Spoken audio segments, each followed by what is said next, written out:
하나, 둘, 셋. 안녕하세요, YunDuan입니다. 네, 이번에 에픽7 음악에 참여하게 되었습니다. 반갑습니다. 재밌게 작업을 해서 즐거웠고요. 오랜만에 좀 강한 락을 이 게임의 어떤 색깔 때문에 만들게 되어서 아주 신나는 일이었습니다. 네.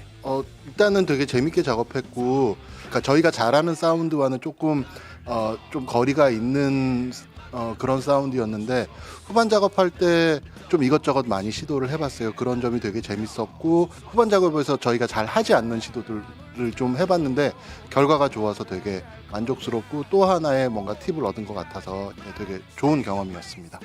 곡 만들 때 이제 어떤 스타일로 만들면 좋겠을까를 제작진분들과 논의할 때 많이 강했으면 좋겠다라고 말씀해 주셨고요. 그런 어떤 토너먼트의 뭐 등장 음악 같은 그런 느낌이었으면 좋겠다. UFC 같은 거 보면서 등장 음악을 좀 참고를 많이 했었고, 가사는 게임을 검색을 해서 봤더니 싸우는 게임이어서 내가 더 우월하다라는 걸 좀 과시할 수 있는 강한 가사를 좀 써봤습니다. 호준 씨가 얘기했던 것처럼 저희 YB의 그런 어떤 음악 성향과 가사 성향과는 사뭇 다른 그런 작업이어서 오히려 더 그게 재밌었던 것 같아요. 인빈시블까지는 아니지만 그래도 한국에서 27년 동안 밴드를 했으니까 오래 하고 있다. 잘 살고 있다. 라고까지는 얘기할 수 있을 것 같습니다. 예.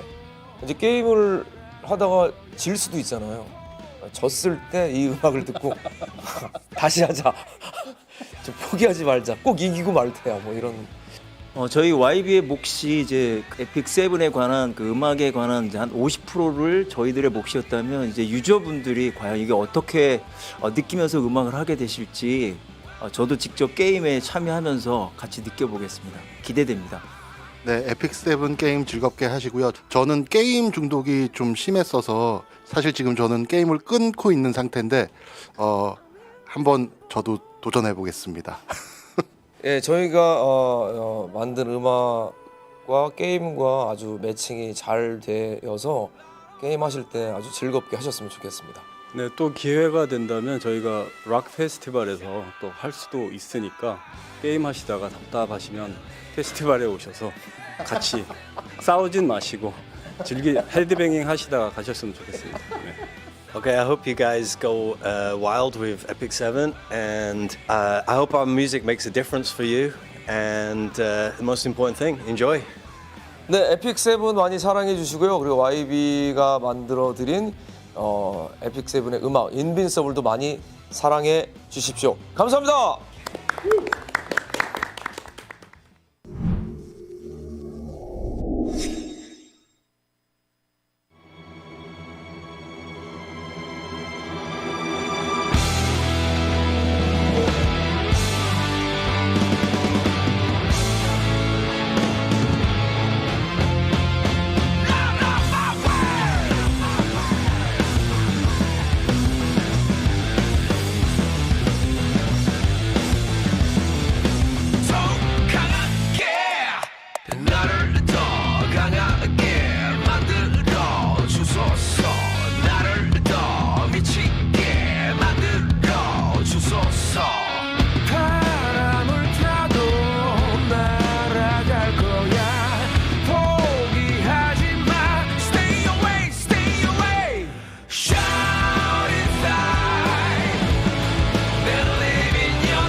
and welcome to Epic 7 World Arena Championship Day number 3. It is time for the global server qualifier starting from the best of 16. Wow, what an exciting day, of course. I'm G Clef with you. It's going to be an awesome time here at Day 3. It's time for the global server. I know a lot of you have been waiting for this server. We still have Japan and Europe to go through tomorrow. But Day number 3, I think there's a lot of fire in this one. So I think, and we have two casters who talk a lot about a lot of these members who are in waiting. Hello, Kana. Hello, Jenna. Hey, how's it going? Hello, hello, hello, everybody. Exciting day. What do you think we're going to see today, Kana? Well, you go. Well, I think we're going to see a lot of racing, if I had to guess. I think there's going to be a few players who definitely play slow, but I think global is kind of the mixing pot of all the servers. I think global looks at a lot of other servers, see what they like, and they incorporate it into their play. So that's what I'm hoping to see for today. All right. How about you, Jenna? Well, I'm actually pretty excited for these matches. We know a lot of these players or how they play or just a little bit more of them as people. And I would say this is going to be a really exciting day. I'm really interested. Yep. Before we go into the round of 16, here's what the tournament is all about. Let's take a look into overview before we start into the match. And it is the same drill. The champion gets a big prize money, 50,000 USD. And the qualifiers, the 730, that's where we're at. Day number 3 for the global. We still have 2 more qualifiers after today. Japan and EU will have all 5 servers for the qualifiers. And then we'd have the tournament draw. We take a little break because of the balance patch. And for the players get to adjust to the new patch. And then we have the main matches starting August 20th. So full schedule. What a schedule for some epic World Arena Championship. And we do have the updated members who went into the main matches. Damdam Hui from the Korea server, Asia server, DYR, and Tosaka Rin. We'll have 2 players moving up from global server. Wonder who that is going to be. Very exciting. And we'll get to see the best of 16 tree reveal soon. And here's that page. 2 matches that we're going to show on round of 16 will be Jintae versus WinterWish on top, and match 6, Jinx versus Ozakir. What do you think is going to happen on those matches, guys? Well, I definitely have to say it's a shame we can't see more of these matches here because there's a lot of players that are really good that are going to get knocked out, and we're not going to be able to see their matches. And I would say both these groups are really strong. There's a lot of players in both that I could conceivably see making it out of there. So I think even if you go down the full list too, Jenna, a lot of these matchups just look like there's going to be a lot of like clashing, a lot of sparks. I mean, global bracket in general isn't really much of a pushover. I mean, you just look down the list, like Strezz, traditionally a very strong player. We also have Yeonju, Magic, among the players that aren't even being streamed, right? AB and Vinny, Yesin, probably actually one of the stronger IDs, I think, for the global bracket. All these players, and even their opponents, are really, really fairly matched up, right? I'm really excited to see how things will go. But I think the match of the hour, or what really everyone wants to see, right, Jenna, is how Jintae and WinterWish goes, right? I think you know, it's going to be a really exciting match. I think people have been really raring to see how Jintae performs in the bracket. Too bad only one of them can move into round of 8, but a lot of these players, all 16 names, are pretty well known and really good players. That's the reason why they're up here. And starting from round of 8, though, we'll get to see every single match, but let's see who makes it from the first half and the second half. Of course, we can sort of have it as the top match 4 and the bottom match 4. We just selected the 2 matches from top and bottom, and we go into round of 8, and then round of 4, the winners from round of 4 goes into the main matches. And to move on into the event, again, we have another event. Today will be Greater Equipment Charm ×2 plus the leaves. Wow, that's pretty good, guys. Some leaves and everyone wants charms and gold and leaves. We have a lot of hunt events coming up. And Arky plush. Packs too. Arky plushie. Oh, actually, maybe I'll show that on stream later. I just got one. I just got one. Really? And also guys, new goodies released on the official market, so go check that out. I bought the perfume. So That's Korea only, sadly. I can't get the yeah, I bought the perfume perfumes. because I don't know how it's going to smell, so I just had to buy one. So, and of course Does there's the Spencer ones smell like feet, or that's why I bought the Angelica one. Oh my No, god. no, Oh. of course not. It's going to be. I'm hoping it's going to be really good. But of course, live stream gift event also. Every single day. This is just for you to log into the game, and make sure to just log in every single day. You're not going to miss it as long as you log in and check your mailbox. There's at the end, the last weekend, of course. If you can't get everything, last weekend is really the drill. 5-star artifact plus the final day, unknown slate. That's a big one. So, just to clarify, you have to watch the official broadcast for these, correct? Or is it also drops for streams? Drops for stream, plus if you drops for streams. Also, if you watch this and log in, you might get some better luck summoning Charlotte if you haven't. So, and that's not guaranteed. I'm just saying this, but Is that how that works? there's a chance. There's a chance if you're watching this entire stream and summon Charlotte, you might get slightly better chance. Who knows? So, but of course, Charlotte, the new Sage Vivian, not yet allowed for the qualifiers for the main matches. Sharon, Sage Vivian, and also Summer Break Charlotte will be available for the main matches in August. So that's some exciting news. But for now, not yet allowed. And so we will go into the player profiles very soon because we're not going to stop right there. We go straight into the match, and that's Jintae on the left, guys. Easier, our first match. A lot of these players, we've never seen how they look, right? And a lot of them are in the community, on people's streams, other stuff like that. Hey, Jintae looks like Jintae to me. Does he? Yeah, I think I actually did think that he looked what I imagined Jintae to look like is exactly what Jintae looks like.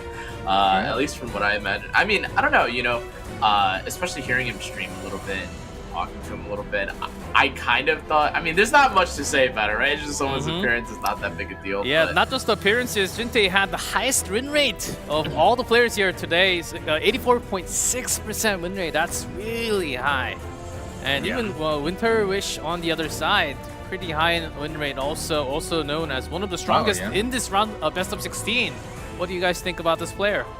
You know what's really interesting is WinterWish is a player I used to play against in like Season 3. It would be kind of evenly matched. Didn't really think too much of him or anything, but he leveled up hard after, and he kept getting better and better. And I feel like he's pretty damn good right now. Yep. WinterWish, his profile picture, he's got the light heroes on the right and the dark heroes on the left. You can definitely see he's getting rid of a lot of those full aggro cleave kind of setups. He doesn't seem to want to play against that. I think a really big thing this match might be who gets the first pick, because whoever gets first pick is probably going to get first pick at least a second time. yeah, I mean, if you notice too, Jintae's little motto was, I think first pick was going to be really important for him, right? And let's go into game one. Let's see who gets first pick, but before that, pre-bans. Jintae on the left, WinterWish on the right. The first match of round of 16, we have the bans Peira and Ron, 2 Ice Heroes being banned. So we still have Emo Lilius up, right? One of the big party picks we like to go for. WinterWish immediately takes that. Probably Hwayoung's up there. Yeah, we've seen some first pick Hwayoungs, especially from players such as Omega, right, in the Asia bracket. And it was actually getting punished a lot by some of these cleave aggro teams, but it depends if WinterWish actually wants to go for that. Yeah, he quickly picked up. And that's like the interesting to note here too, right? Interestingly, most people, I think, would probably force the Emma Lilius ban or pick early, and Jintae here obviously not caring about it. Given his reputation too, I think he's definitely playing more of the cleaver or what that adventure Roz, however, maybe he's not actually looking to pivot into. Oh, okay. And He's gonna go for the Sid Silk, maybe? yeah, I speed think incoming. he's probably gonna try to play faster, right? Ah, I would expect a very fast DN from him. We also saw a lot of the Asia players. Some of them had like almost a 300 speed DN or something. And then with Imprints, it was way too difficult to outspeed Wade. Ooh, Destina all of a sudden. Wait up here. Okay, this is Very really interesting. different. Huh. So I'm kind of curious. I honestly haven't seen Jintae rather play in quite a bit, but I think he might be one of the people that has the DN, Wanderer Silk, and Sid speed tuned so that it's an attack buff. I think speed buffed Green Sid, who does a lot of damage. So I'm curious if that's how he was going to round out his 5th pick. But Destina looks a little different. I'm curious if he's going to play more, I guess, like hide the carry. Yeah, don't he really has know to pick what we're another doing last big year. carry here because it has to be Hua Young and then I guess one other person that he fully supports. Before your Yeah. Jintae picked during the preliminaries was Destina was picked 8 times, but does have 100% win rate, so he certainly knows when to pick Destina for sure. Ooh, that's Yeah, This the is thing a Valiant Yeah, you to have finish. to ban the Lion. There was just no other way, pretty Yeah. much. So now it's Hua Young versus this, and Jintae's definitely going to be taking the first turn, in my opinion. I feel like most likely, right? That's. I mean, that is certainly a way to get a force ban last, but I'm curious if this is enough, Jenna. I mean, it's if you just look at WinterWish's team here, this is Vigor. This is gonna be Vigor double Silver and Landy. If you look right? at the outspeed right here, 2% over Silk, and 4% over Amaryllis. Congrats, yeah. Ian gets the first turn. Here comes the buff, and then Silk. Jintae will be getting the first 2 turns to begin the round 1. Wow. Yeah, and so... Oh, you go? No, I was gonna say I think he's just gonna skill 3 onto the Emma Lilius, give attack buff, and I think this APOG or this Emma Lilius might actually be in trouble here, right? Oh, Yeah, I think it might just take it out. It's a 16,000 health Hua Young. Hey, Robbie. Instead, Oh my Actually, god. that okay. is- 22k is damage. Oh, keep in mind there's no mitigation on the right side right there, and it's a 16,000 health Hua Young. So, you know, it did a lot of damage, but it not killing Apocalypse Ravi is pretty big. It's very, very helpful that she's actually going to be able to get a turn. He needs to push as much damage as he possibly can. Yeah, and has the to second really take Landy S2 is no joke, Jenna. Look at that. But anti-crit actually working Yeah. to Jintae's advantage. I think that was 6 for 8 hits. Yeah, I that think that were second one, ooh, that's a huge bit of damage actually. He has no Souls for Spectre Tenebria, but he still is able to finish off that Silk, I assume. And it crit. So, you know, RNG give it, RNG take it away. But I don't think he's going to be using the, I don't think he's popping. Yeah, he was probably just going to S2 here, right? Like start cycling the Hua Young. But this next, actually wait, this turn, Emma Lilius can't use the Vigor buff for another turn because she's 2 turns silenced, so... Well, you see, the huge issue for WinterWish here is Hua Young hasn't even taken damage yet. Yeah. Like, Yeah, and it's 16,000 health. this isn't gonna kinda kill. insane. Oh, Apocalypse Ravi living for an extra turn, though. She's actually soaking up so much damage that it's letting WinterWish keep pummeling Jintae's team. Except the anti-crit seems to be doing really well. Yeah, and... Oh, I don't know, Jenna. That barrier is still... I mean, it did refresh because of, you know, taking the turn, and it is an attack buff. But this Hua Young is looking mighty tanky right now. But he just goes for the S3 to do as much damage to this team as possible. But it's on Guardian Ice Crystal. Yeah, Ice Crystals was pretty nice there. Mitigated some of that. And Lilius still silenced is a huge problem. This Lilius is just a glorified dual attack. This could be Fire Lilius, and it actually would be more useful in this situation. Uh-oh. Dang, but I think Destina might be in trouble, Jenna. I think she's dead. Hua Young's alive with a lot of HP, right. but all the other members, Silk is gone, Dian's about to go down, Destina's low HP. No cheeky dual attack or anything happens. Yeah. But, oh, the anti-crit works, but it still dies. This Landy is fully amped up with her passive. And this is... Apocalypse Ravi finally really gets bad. taken out, but Dien doesn't have anything up, and Hua Young has no defensive. That's- Wow, and that's WinterWish just it. immediately And taking that the is first one. it. The Apocalypse WinterWish. Bobby was soaking up so much. WinterWish grabs Yeah. the first round. Jintae seemed like that he did not have enough DPS with the team. He thought he had the sustain, but it was just not enough against WinterWish. That was a really tanky white. That was a really tanky APOC. Oh my goodness, guys. Yeah. I think that I'm that kinda Hua Young speechless. being tankier rather than higher damage actually really hurt him because it was just a race against time. And Landy was just pummeling him, pushing up his team. He had speed buff on a really fast unit like Emo Lilius. So he was just taking so many turns over Jintae right there. And once Jintae threw all of his bursts at the beginning, he had nothing left and had to just slowly kill that Apocalypse Robbie. Yeah, and I mean, even with that being said, Jenna, I mean, it would have made a little bit. It definitely would have affected the match if APOC had died. But that's Vector Tenebria and that Landy were sitting pretty in the background, you know, completely stealth. There's like, nothing you could do about it. The blind last pick was great, but the Hua Young solo carry just didn't work. Certainly, Hua This Young time Jintae alone gets was hurt. not enough for Jintae, but let's see, because round 2, here comes the draft. Or WinterWish can get away with this with just one more win and 2 more bans. Lilium ban and C. Lilius. 3 openers taken out right here. Yep. This looks about right, I think, for a This is what the typical goddess wills. aggro turning cleave or I'll an deal aggro with turning this. pivot kind of draft. I think the openers are very annoying when you are trying to play pretty much anything that isn't them or directly cleaved or countered by speed. The end here, I think fairly standard, but this is something we actually saw a lot of, right, Jenna, from especially Asian server, the early Alencia, right, and even with Korea as well. The thing is, as soon as your opponent picks something like Diane, Alencia is just a pretty solid pick because she's already a really neutral pick that can be drafted into a lot of things, and she punishes Diane pretty nicely. And also with Angel of Light right here, pretty much what he's saying is your Diane is useless. You just picked a completely dead pick. He has 2 characters that just kind of make her worthless. So WinterWish really has to build his team around this Diane not really doing a whole lot. He has to counter those 2 units, and Alencia is such a neutral, safe pick that she kind of just works into almost anything. Yeah, and despite the fairly safe, fairly neutral, I'd say, DPS of the APOC and Sene, I think WinterWish has to really kick up the tempo right now in this draft. I don't think he can pivot down into a tanky draft. I think we're going to definitely have to see something like, maybe not on 4, but like Ida or maybe like another opener or something like that, because if he picks a knight, I think it's going to really spell trouble. Politis, definitely I think a fairly standard answer. I think. So WinterWish responds with Hippolytus.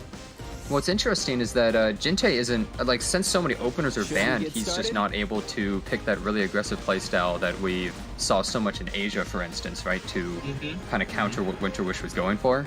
And so WinterWish is kind of trying to turn it around on him and just go so aggressive, try and push through all of this, and take him out, like, just before Jintae has any chance to respond, kind of like the last match, actually.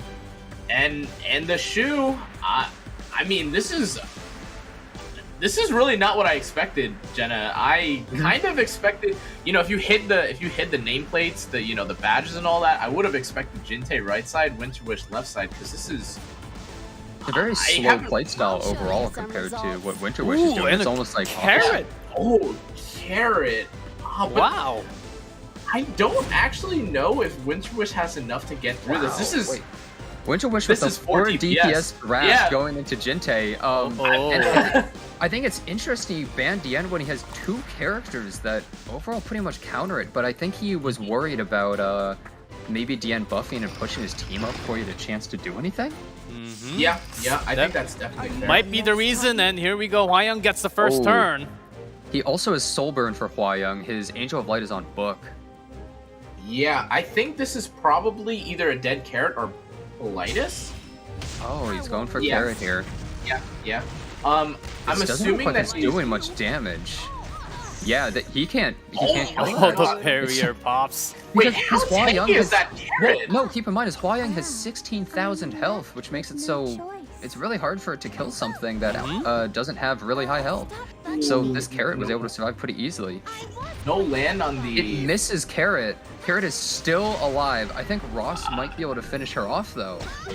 Yeah. APOC definitely going to take the turn here, but yeah, it definitely doesn't matter. I think for sure this Jintae's team right now looks very, very, I think, content to just wait. Protect you. I guess Well, not the most important thing that's happened, I guess, but It wasn't the most important stun, but that still matters. Yeah, That definitely yeah. makes a difference. That if 5% Carrot survives info this, 40%. Yeah. Yes. There was Yeah. no way.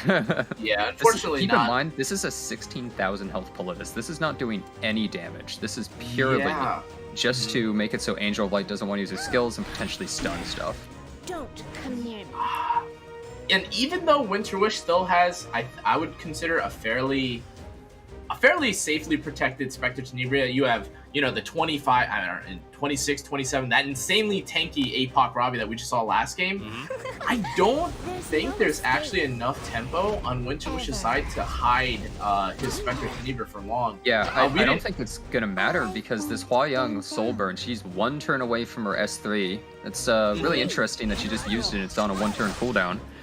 I think that he might just be able to push through even without the attack buff of last time or anything. This Apocalypse Robbie might be in trouble. Jintae does have souls now, so I'd imagine, yeah, that's going on to the Politis. So next turn, the Angel of Light can press S3, right? I'll take your life. Yeah, I think he's in a lot of trouble here. That defense buff is just mitigating so much damage. His team is so tanky. He's got the Aureus, and WinterWish losing that Carrot at the beginning, I think just took away too much from it. Yeah, A-Robbie cannot use that as 3 to bring back his teammate. WinterWish in trouble. Yeah, this team just looks too. Well, I mean, the Alencia, which presumably would have been his target, just based on HP, it just looked too tanky. Like there was a defense buff. It has the Aureus is still on the team. And this is I don't know if you guys caught it. That was a 19.6k HP Angel of Light as well. It has really high health, but it took a lot of damage from Spectre Tenebria. Do you think maybe Spectre Tenebria should have been going for Angel of Light the entire time into an Apocalypse Robbie S3 to revive somebody? Yeah, I think it's a little tough to say because honestly, with some of these units, the Angel of Light, if you just look at this left side team, no unit necessarily screams like squishy, right? It's not a random Soul Weaver. It's not I mean, this Politis even this game I was gonna say might have been squishy, but not even that. But it just kind of looks like it's all for naught, right? Wow, still alive actually. Still alive from a. If he had boss? more souls, You aren't even he would fit to kiss almost my have a feet. chance. I almost. Yeah. But it's not enough. I think have Angel to Light's gonna finish him off. Yep. Oh It was in my crit. God. Just enough with the Crit. next one. Slaughters Apocalypse Robbie all by herself. Ooh, hey, And we have a Jet- tied score between Jet- Jintae and WinterWish. we got a series, boys. Game Our first 3. match, we already 1-1. So Jintae just kind of did the complete opposite of last time. He just hard tanked down, and he was able to take WinterWish's aggression. In the first match, WinterWish was just way too much for him to be able to deal with. But taking out that Emo Lilius and tanking down really hard, WinterWish definitely has to consider the fact that Jintae's units all seem to be incredibly tanky. Yep. Because now we had 2 rounds, both sides sort of got a feel of how tanky the heroes are on each other. So they have to think about the speed, how tanky. Going into the third draft, I think that's one thing they have to keep in mind of. I think definitely in this third game, WinterWish is I mean, a little bit of advice, maybe from here, maybe we don't pick for DPS, maybe, or change it up a little bit. But Well, I no, think he picked a support. It was just banned. Yeah. I mean, Dio I was guess banned. technically, if you want to talk about Politis too, that's kind of a utility unit. But I think this game 3 is. I don't think we're going to see any shenanigans. I think it's going to be a pretty. All right, So round Angel of 3, Light Politis and Angel of Light banned. Hwayoung this time, for the first time, WinterWish picks up. All right, so we saw it work really well for Jintae, that insanely tanky Hua Young, but I wonder if WinterWish's is built a lot more aggressive and fast. Also, I think WinterWish might go for an Alencia pick or something right here as soon as he sees that DN, and it also gives him some extra bulk. The APOC though, kind of very interesting. I think the APOC in Hua Young, Jenna, I feel like that's what I was gonna say. Is kind of preempting maybe an Operator Cigarette, maybe I think an Arya maybe on 5 might be decent here, depending on what WinterWish picks on 4-5. But the Amelia is still kind of giving WinterWish a bit of leniency in case he wants to play a little faster. But Dien, Opsig, Alencia, I think All together in a pack for Jintae. Oh wow! Solitaria so to respond. WinterWish going for a control kind of Flan. near the Oh end. my, and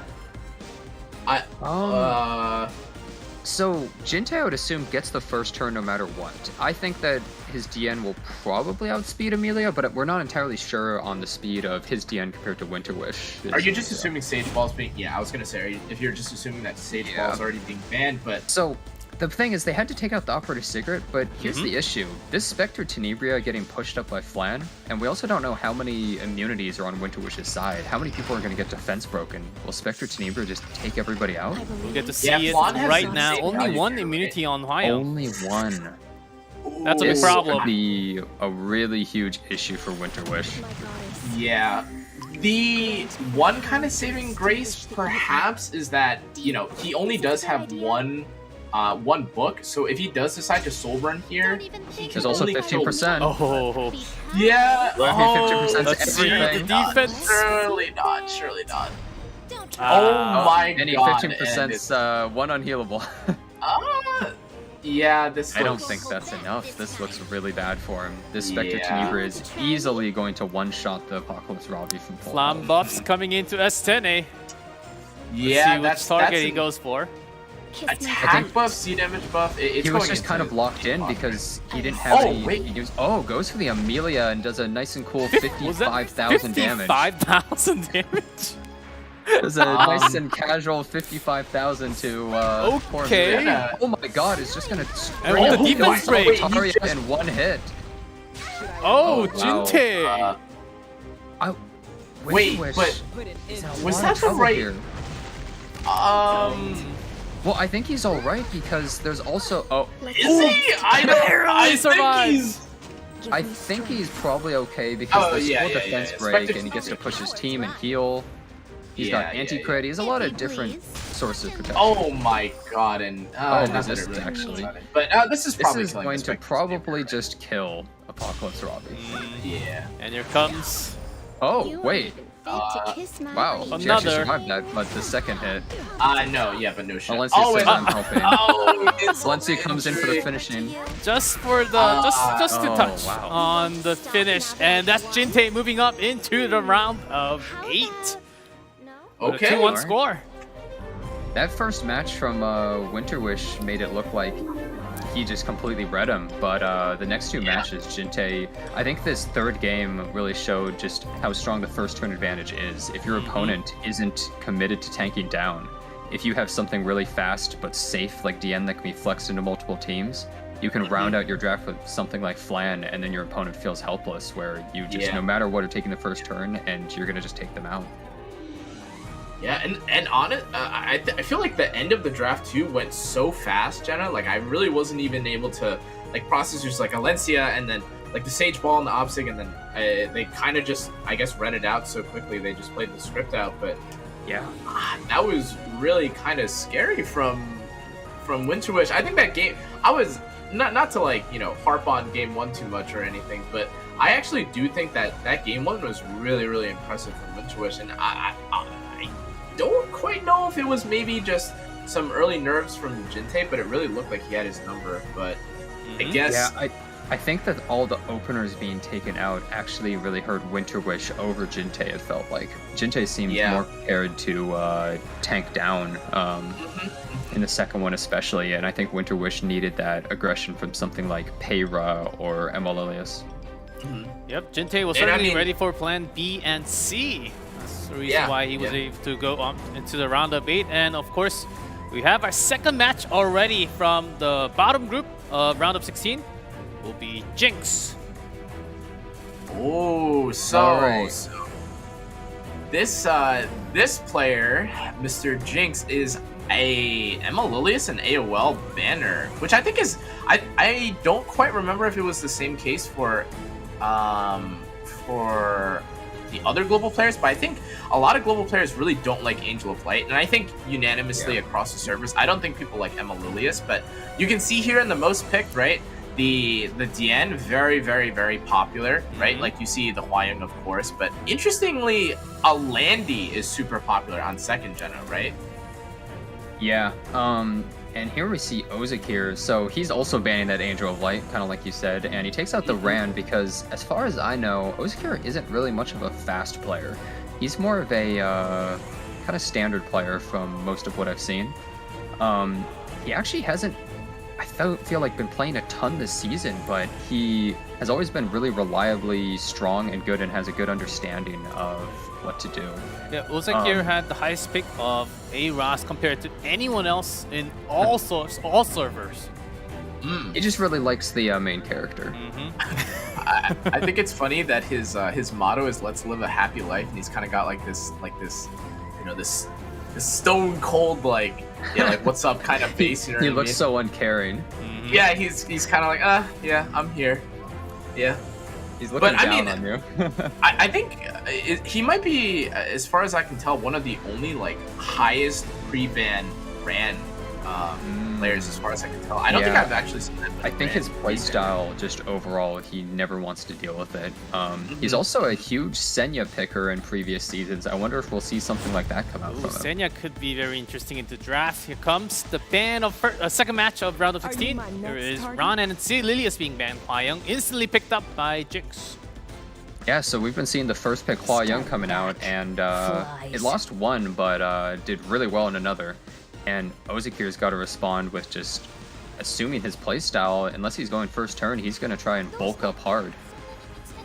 Yeah, and the Epoch and the Amelia here, a fairly safe, I guess, like kind of neutral pick. Doesn't really tell what kind of playstyle he wants to play.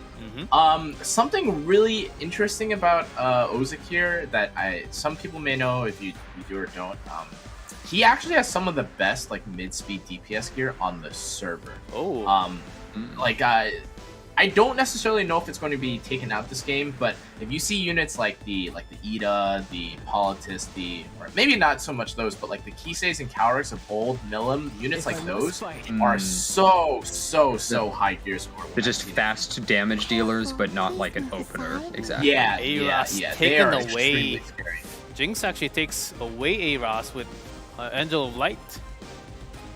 Yeah, so I think one big reason why Angel of Light is banned from both players usually is Angel of Light, as soon as it's picked, you usually have to draft a lot of your team around that fact, because you can't say, I'm immediately banning this, because you don't know what they're going to pick next. And even picking something like Emil Koeric, it becomes this standoff where whoever uses their skill 3 first loses. And you have to kind of cycle your team in a way where you get a good set of turns to use your S3 and push for the win. Shu making some appearances tonight already, along with Landy and Ooh. Armia on Jinx Armia. side. Yeah, and this is just gonna be the Milim last pick. Yep, of course, man, for sure. I think this is definitely just gonna be the Milim trade. I'm assuming for Landy. Let's see Yeah, what I think mean, it's for Landy. I don't really think that he can fight Landy at all, but Arya also seems like a bit of a problem. You know, it could be an effectiveness Emil Koeric. If it is, I mean, you could Correct just on the strip the bans. buff off, right? Yeah, Landy Milim It's possible, being but banned. if this Arya is behind the A-Ross, Ozakir could be in a little bit of trouble if this Arya just gets to spam her skills and he has to keep hitting into her. All right, here we go. First round. Emilia will be starting. 3% off Arya on the left. So I'm kind of curious. You know, these kind of matches are what makes me kind of wonder about what you're supposed to do in some of these more extended fights, where turn 1 is not quite like win or lose. It's not as though, you know, you're killing someone with like the Spectre Team your turn 1. This is Shu's turn 1, though, like kind of impactful, is kind of minimized by the fact that we're playing this waiting game with, as you mentioned, right, Jenna, with like Emil Koeric and the Angel of Light, right? And That's Immediately does half of her health bar with the S2. Yeah. He didn't have full bar, so it goes on cooldown, but I think he's fine with that because he knows he's going to be silenced anyways. Yeah. I think the Angel Light might actually be holding it. Might just go for some S1s. Yeah. Yeah, I guess the early damage onto the Hwayoung is nice, but this is really gonna take it, Jenna. Is it gonna strip? Oh, and right, it does. Wait a It's an second. effectiveness hand guy, yeah, or effectiveness ML Cowrick. Yeah, that's what I was kind of worried about. Wow, Like, you're could right. strip it, Yeah, right? that's actually really big. That makes it Yeah. so. Even though Arya turned her team invisible, which is really great, just Now you Arya just doesn't bash do on anything. the Arya. Yeah. she's just hanging out. Emil Quirk. Oh wait, that dual attack actually really nice because her next turn, I think she is going to get another turn. She'll be able to activate her S2's effect and push back the team and strip.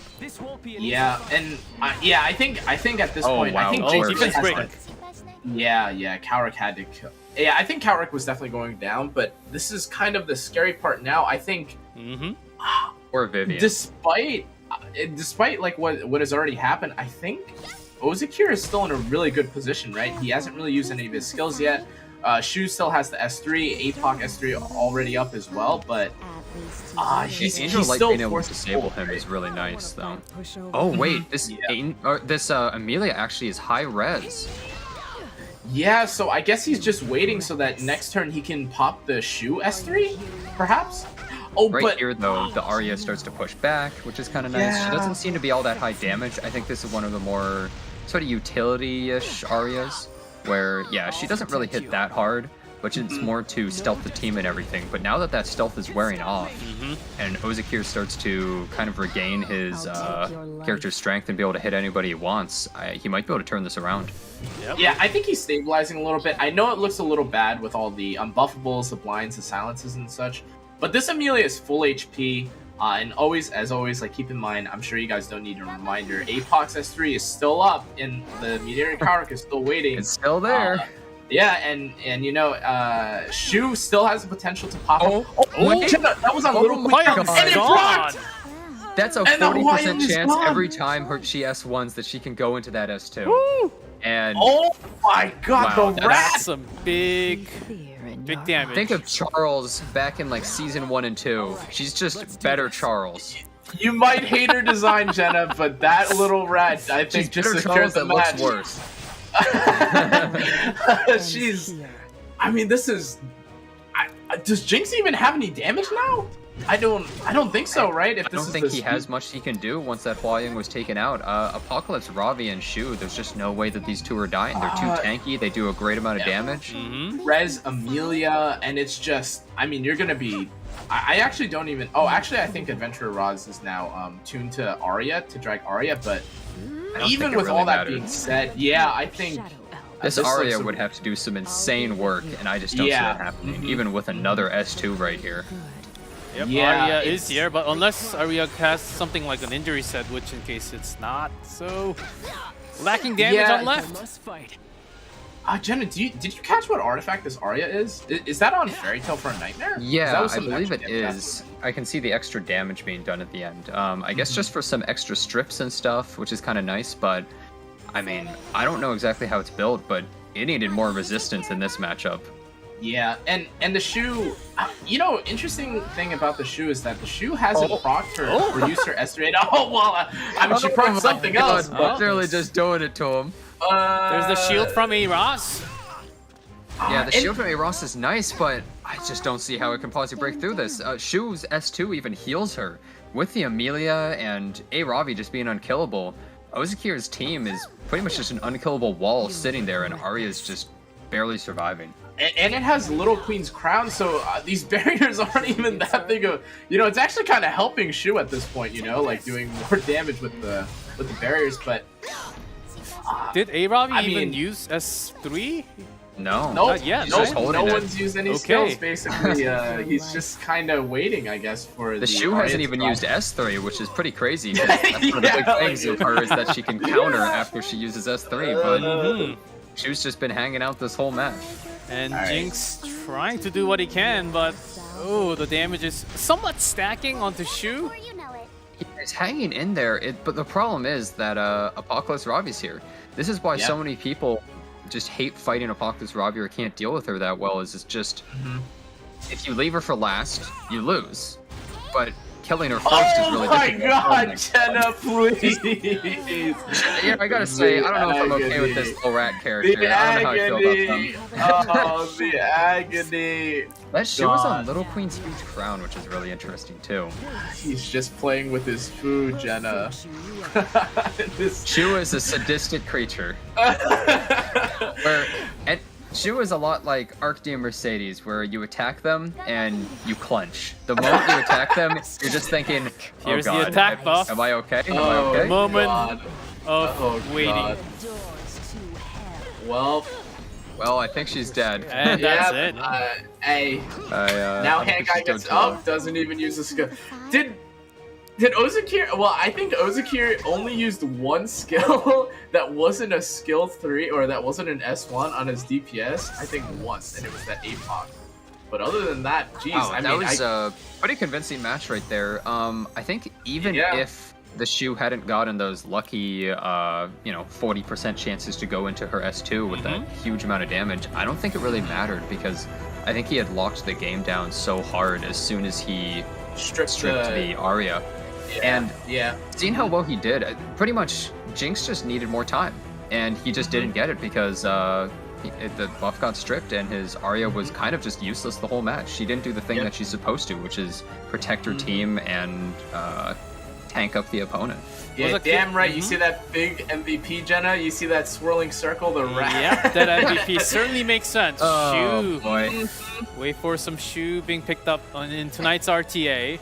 And do you guys think just Arya swap her? is a great pick in this tournament so far? Not really having the best win rate at all. The thing is, I think Arya is a character that's really good when you have first turn advantage and you're going really aggressive, because then your team uses all their things, you get a huge advantage, then Arya protects your whole team and stalls so that you can win the match out. But some of these times people are picking them, they're picking in a really slow match, and if you're able to like out tank the duration of the Arya, then she doesn't really do a whole lot after. And I mean, that Emo Koeric strip there was huge. Yeah, I think you have to kind of be worried now, right? If we end up in that sort of position again, Jenna, where it's, the Hua Young and the... Actually thinking about it now, maybe this all along Ozakir was waiting to bait that. Oh, and there it is, the Mediator Cowrick steal away, and immediately you're going to see Hua Young. Yeah, Dian and Emilia taken out, which two is... Soul Weavers gone in the pre-ban. Yeah, almost all the openers are taken out. You still have something like Peyra, which we saw a lot from Asia, but the thing is you don't really see Peyra in standard matches nowadays because she has a bunch of counters from Angel of Light, and also Alencia is another counter. Jenna, that's what I was kind of worried about too. Ozakir here picked the A-Raz and the Hua Young early, which, are strong, don't get me wrong, but the Angel of Light was still up, and I mean, that demon that we saw last game, Shu, was still available as well, I think right? Part of it is it's one of his most picked units. He's really comfortable with it, and Jinx took it last time, and I think he's like, I want to secure this unit, but is he able to deal with this Angel of Light? Did you see the Amelia's resist? It was really high. He might have some other Soul Weavers or units, possibly something like Destina, that could really help in this situation. Yeah, and there's no Hua Young, so the Destina pick is definitely a little more safe, especially in this situation. Yeah, Shu can't really take it out. Yeah, and tempo-wise, but it's... Wait, if he's going for Little Queen Charlotte, he must have some good cleanse. Yeah, okay, so he goes to the May Chloe, because Little Queen Charlotte... Yeah. Little Queen Charlotte is actually really bad versus Emo Koeric usually, because he can just S2 her and put attack down, and she's not really able to do much in a match. So Ozakir going for that Maid Chloe is really big. If he can get a Force Ban as his last pick and make sure that he has the Maid Chloe to cleanse and give attack buff, I think he's in a kind of nice position. What's really important here, though, Jenna, I think is actually the speed tuning of these units, right? Especially if the Maid Chloe gets to resist and goes after the Mediator Cowrick and the Angel of Light, this is going to be huge, but that's what I was kind of thinking too. Yeah, flexing into a really aggressive team right here. Charles to finish up the draft for Jinx. Yeah, this is definitely something that I've seen a lot of players do recently, is you pick a team that's kind of flexible with like a really good bulky DPS that can hold it down, and then you flex into something like Ida and another aggressive character. Ooh, we're seeing a lot more damage now on both. I think this is an acid force ban. That's what I was gonna say too. Yeah, I think these bans make complete sense. Closer Charles, he's not as effective as you see in a lot of teams right here, because although he's giving attack buff and pushing up, he has an attack buff already on left side, so really he's just a glorified push and damage dealer, but he gets taken out so easily by characters like Hua Young. If Ozakir is a really tanky Hua Young, I don't think he's going to be able to push through it, and I think it's just going to kill Closer Charles. Yeah, Charles starting the round number 2. Of course, Ozakir up 1. Here it comes. The thing is too, Hua Young's just gonna get kicked, or Charles is just gonna get kicked and die too, right? So he's kind of just, I mean, he's here, I guess. And Jinx Shu actually has one of the lower win rate, only 47% win rate on Shu. Oh, maybe he gets unlucky. It never goes into the S1, S2. Let's see. So the thing is here, if this Angel of Light actually debuffs made Chloe, he would just win. But if it doesn't, he has the perfect cleanse right here. And it doesn't, yeah. Ooh. I mean, he knew what he was doing. He confidently picked it into that. His Amelia as well. He seems to have some slower Soul Weavers on really high resistance ready for this. And this is what I was talking about for the speed tuning Jenna. This is huge, because now this is, I mean, he has free reign to do whatever he wants. This is Charles dead, Meteor Coward for sure. I mean, he's even going for the Shu. I mean, look how much. I mean, hey, 8,000 damage with 30% damage reduction from Hua Young. I think this little rat's gone. Shu, and she's dead, and then that poor child. Not not the same Shu we saw last game. You know what I mean? Now, this time Wild takes out Shu. He's able to strip the buffs off of. Oh, never mind. He attempted to strip the buffs, but let's pretend that he still had. At this point, I'm not sure it matters with the Hua Young just being too hard to deal with, and the Closer Charles is the only damage dealer on Jinx's team anymore, and he's just going to die too. He's one Hua Young kick, and that old man's gone. Yeah, this isn't even taken into consideration. Like, this Charles has to go through, like, revives, Aureus. I mean, God, Hua Young mitigation from and Jinx just says, yeah, that's it's it. over. Ozakir moves up to round of 8. That is a clean 2-0. Yeah, that was really Shu clean 2-0. Does not work for Jinx. Did not even get to use any of her skills. I think that Ozakir just did a really good job of, I mean, holding it down, just really tanking it up. Jinx went for kind of pseudo aggro, pseudo defensive teams, and I think he may have had to commit a little bit more to one or the other. His first team, the Arya pick, felt very awkward with the rest of his team because he just didn't have enough aggression. And this match, he just had no aggression into Ozakir's really tanky team. It all came down to, can my Angel of Light debuff him? And it didn't work on the Amelia, so it made Chloe's even harder.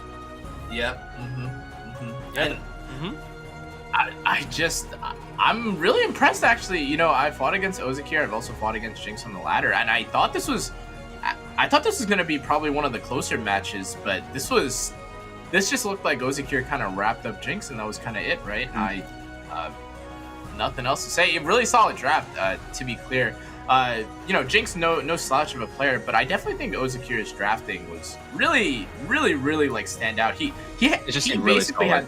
Yeah, he had something prepared for everything, right? Like, he had, like, the cleansers ready. He kind of knew what was going to happen with the Arya. Just, wow, he's kind of five-headed, you know what I mean? He was just letting his opponent take Angel of Light in that matchup because he knew he could cleanse it, and then he knew he could take a last pick that would be a force ban. So no matter what, he was in an advantageous situation. He was pretty much just saying, please pick Angel of Light.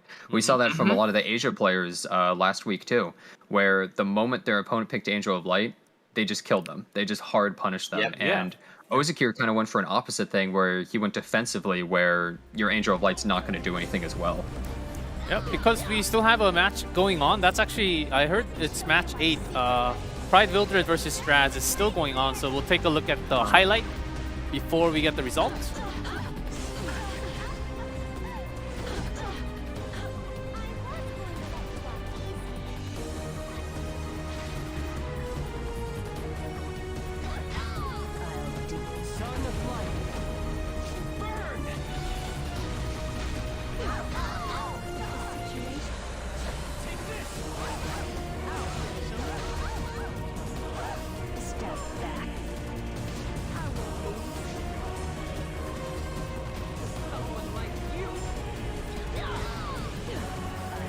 like to put you into that situation where it's damned if you do or damned if you don't, pretty much. And hey, what I have to say though is no matter what, there's going to be some really good players getting knocked out. We already saw a couple, and there might be some unexpected people losing their matches too. This is going to be really interesting. Yeah, let's see. We'll soon have the results. But I have a question for you guys. We saw a lot more Emilia being picked up compared to Korea and Asia today, early on. Is that something that we want to speak about, or not really, compared to the end? Well, I guess what's nice about Emilia is she gives that extra aggression, right? Where you're able to take something kind of slow and push it up. I think Global, kind of what Kana said like way before, is that we kind of take a lot of stuff from other regions. We look at a lot of strategies. I've even seen some players say they just kind of watch what the Asia players do. Yeah, and again, I think I'm kind of curious what the next kind of matches are going to show. I mean, oh my god, it's so painful to watch this. I don't know if you're still, if you're observing all the shoe S1 S2. Oh my god, like all that. But I'm really curious if anyone's going to play a bit faster, because you know, the Jintae match was what I actually thought was going to be more like aggro, more aggressive. Like that's kind of what I thought, or that was kind of what I was expecting. But then, I mean, even between these two matches, I mean, we saw a lot of the elemental boosters, right? Like And we have the results, everyone. Jintae wanpi on round of 8, AB versus Kukurbat. Oh my god! Wow. Lights did go down. Okay, so some of these are actually huge. Okay, first of all, Yesen getting 2-0'd. And then Godless gets taken out by Kukurbat, also really surprised me. Light going 1-2 to Magic, but getting taken out as well. Guys, and Yeonju getting beat. Yeonju went 0-2. Wow. There was a lot of players that I actually expected to win that got taken out. I really thought that it was going to be Yeonju, Yesen, AB, and you know, some combo of maybe like Light or something like that, who was gonna make it to the round of 4 at least, right? Or maybe to the round of 8, but really kind of a crazy match. Like I'm kind of baffled. Like what is there to say, right? Like I mean, maybe the match went 1-1, Light versus Magic, and then Light just didn't want to show his face. Yeah, for your information, guy, we have Light's face ready, but we'll never get to know now. Well, he sent in the picture, and he was about to go for the world premiere reveal, but it's not going to happen for I don't know how long. Oh, guys, that's one thing that a lot of the viewers were looking for today's broadcast, but it's not going to happen too bad. What happened in the matches? I'm really, really curious because I'm actually shocked some of these players got 2-0'd. There's a couple of them that, wow, I think I really, really respect, and I think they're really strong, and I don't know their opponents that well, and they just got 2-0'd, which I think is, I can't wait to watch the matches. They're all being recorded, correct? Yes, I did ask, and I did get a confirm that all the matches were being recorded, so maybe the off-broadcast matches will be uploaded onto YouTube later on. That's what I'm hoping. But I really want to see this result is very shocking for sure, but it'll take some time to digest. Okay, so we'll take a short break, guys, and when we come back, but don't go anywhere because round of 8 still really good players are waiting. The 8 players are getting set up. We'll take a short break, and when we come back, we'll have those 4 matches.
right, welcome back. Hope you guys had some time to digest the results. We're going right into our first match of round of 8. It is Jintae versus wanpi.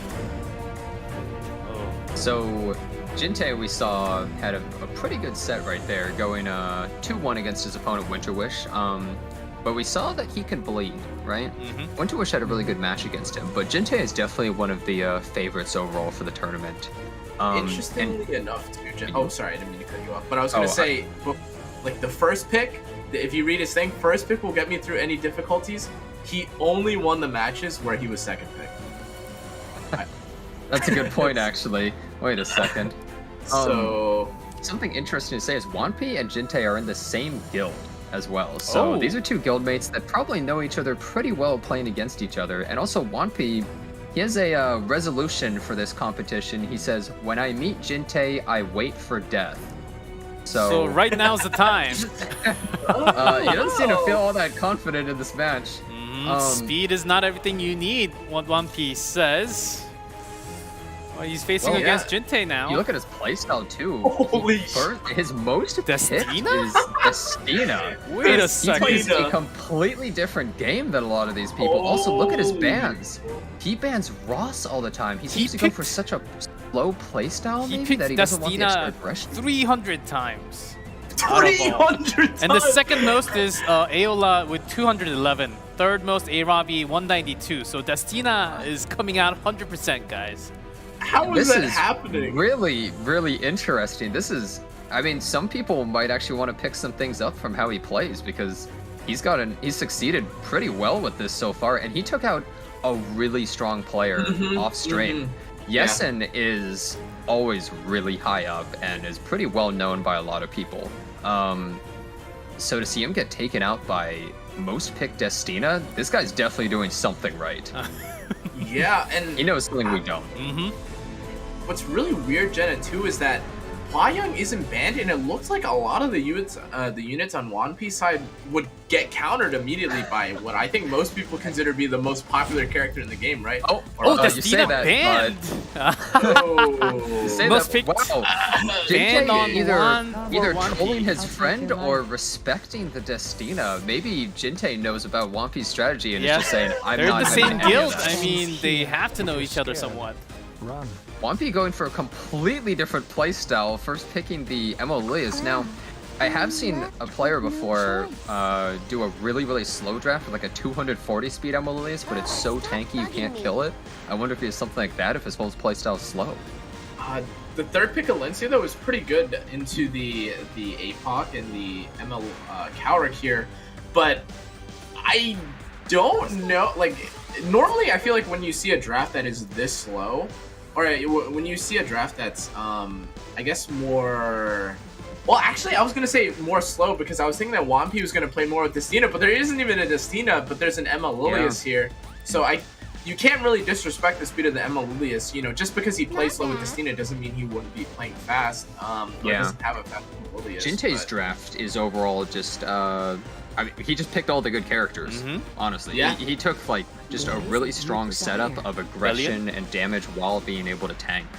The Belian is overall really great in Spectre Tenebria, but with all the shields and stuff, it's an injury. It's not going to be able to do that much to Apocalypse Ravi for a while, unless this Alencia's ulcer injury, which it could be. Assuming wanpi's whole playstyle is slow, he might have double injury right there to deal with the Apocalypse Ravi. And Celine! Whoa! Celine coming out. Is this like a really tanky bruiser Celine or something? I'm just expecting wanpi's playstyle to be tanky with how he drafts, but... Yeah. I mean, hey, I have to say, wanpi is a really intriguing player to me just from that Destina pick and the fact that Jintae, who knows him, is scared of the Destina. Yeah. He's actually target banning rather than just taking out a strong pick from wanpi. So, I mean, hey, if he just fears Destina like that, then wanpi's got some big strategy that he likes to go for. And is that ban just enough? Arabi and Belian being banned on each side? There isn't any mitigation on Jintae's side, and there is an Alencia, but... I feel like this Politis into wanpi's team is kind of scary. I guess it depends on how it's built. It's not on book, so it must be one of the bulky ones. So he's going for a protection team with this Spectre Tenebria. but is this Selene gonna be able to do that much? The Selene goes before the Spectre Tenebria, which is really important so she can get the evasion up. But That Amelia also outsped the Conqueror Lilius, which is, I mean... this is a slower, tanky MO Lilius. It really is. Oh, wait, actually, is it? Because it didn't... That Amelia didn't... Oh, wait, no, it definitely is. I was going to say... Well, that, Wanpi did say speed is not everything you need. That's his motto. Yeah. Oh, that's actually really nice. Well, it sucks that he got stunned, but it was really nice that he was able to provoke without pushing back, because it meant that Jintae couldn't just takes a cleanse turn. before she was able to do it. She can't S3, which is really nice for Wanpi. The thing is, couldn't he just S1? You Yeah. want to try me? S1 Yeah. into the Selene and just take it out, even with attack down, unless this is a really tanky Selene, which Oh it is. my god. Which I guess it is a really, really tanky Selene. I know there's the attack down and the vigor for the damage reduction, but even so, this Selene, we don't get to see the health bar because she was stunned there, unfortunately, but that's pretty bulky. You don't see that very often. Wanpi is hard Oh, that's taking the it down. damage. With the poison, I mean, Selene might be gone soon. Yeah, Selene's not looking so great right here. Oh, well, actually, she's looking great. She's looking fine, but I think she's Oh, word, Jenna? Oh, word? She's always not- looking fine. Never mind. I think she's dead though, right? I think she has to be dead at this Yeah. point. You But aren't even And- fit to kiss my face. I just don't think it's possible for this Alencia to break through this. Ooh, I think in the Wanpi's in a lot of bush. And If it stuns a Oh, Crimson but it Seed. Oh, so I actually got really unlucky last time that the Crimson Seed didn't proc. Yeah. This tank Politis actually has a lot of value here, Jenna. Normally I'd be afraid because like maybe just Yeah, dual maybe you don't attacking have with enough. Politis. Yeah, you don't have enough tankiness or anything, and you kind of just die. But actually, it looks like he has staved 3 off. meat walls. Yeah. Staved off enough of Wanpi where he just has to protect Spectre Tenebria, and he didn't even have to use his non-attack skills at the beginning because he says, you can't kill me. There's nothing you can do. Yep. And yeah, I mean, it's working great right here. His team is perfect against Wanpi's. Also, how can you ever kill the Politis when you have 2 grass units as your main damage dealer? It's just, I think Jintae kind of just outdrafted him here. I Yes, think he and- just did a really solid strategy. I really thought that, like, even in some rare shape, way, or form, like, if it had been like a damage Politis, maybe you could see it a little more. But you're just seeing how. Oh my god, I did damage. Well, like, it just looks so tough for Wanpi here, right? I think surely this is not looking great, and the stun too. I think Wanpi just doesn't have anything left in the tank. There's just no way he can break through this. Alencia is an amazing character, but she's more of a sub DPS a lot of the time, where she amplifies your team's effectiveness into lots of drafts, and she's able to do some damage and land the defense breaks, which is great, but she's almost more of a supportive DPS, like Designer Level rather than someone who really just pushes the damage and kills And the things. While souls Spectre too, Tenebria, Jenna. hard carry. Yeah, that's it. And Destina being banned already, it will be banned for the entire match. Yeah. I'm really curious to see what Wanpi would have gone for if the Destina hadn't been banned. But Is 300 Jintae just Destinas, trolling which him, means or- that it was never banned. He never took this emotional damage. I mean, if you think about it, if he had to ban Wanpi's most picked unit, hasn't Wanpi already spiritually kind of won the match? Yeah, he's in his head. You know what I mean? This game 2 and 3, surely. Jintae showed a really convincing match, though. Yeah. I think he played. I mean, pretty much every micro decision too. There wasn't. I don't think it was a pretty clean match. I think, especially from draft, but even in gameplay too, there wasn't anything super, I guess, out of the normal. Push up, try and kill the Selene. Even though the Selene didn't die, I don't think it mattered, as you mentioned, Jenna. Yeah. And I think that's kind of one of Selene's kind of issues too, right? You can kind of just ignore her. Selene's a character where a lot of the time you can just say, okay, I'm not going to use one of these skills, and you just kill her. Yeah. Especially if she isn't able to S3 in time to get the evasion. That was a really tanky Selene, though. If she actually had gotten a turn, she could have lived for a while, but I don't know if he would have been able to push the damage still. Let's see if this is going to continue, because Wanpi still has some cards in his pocket.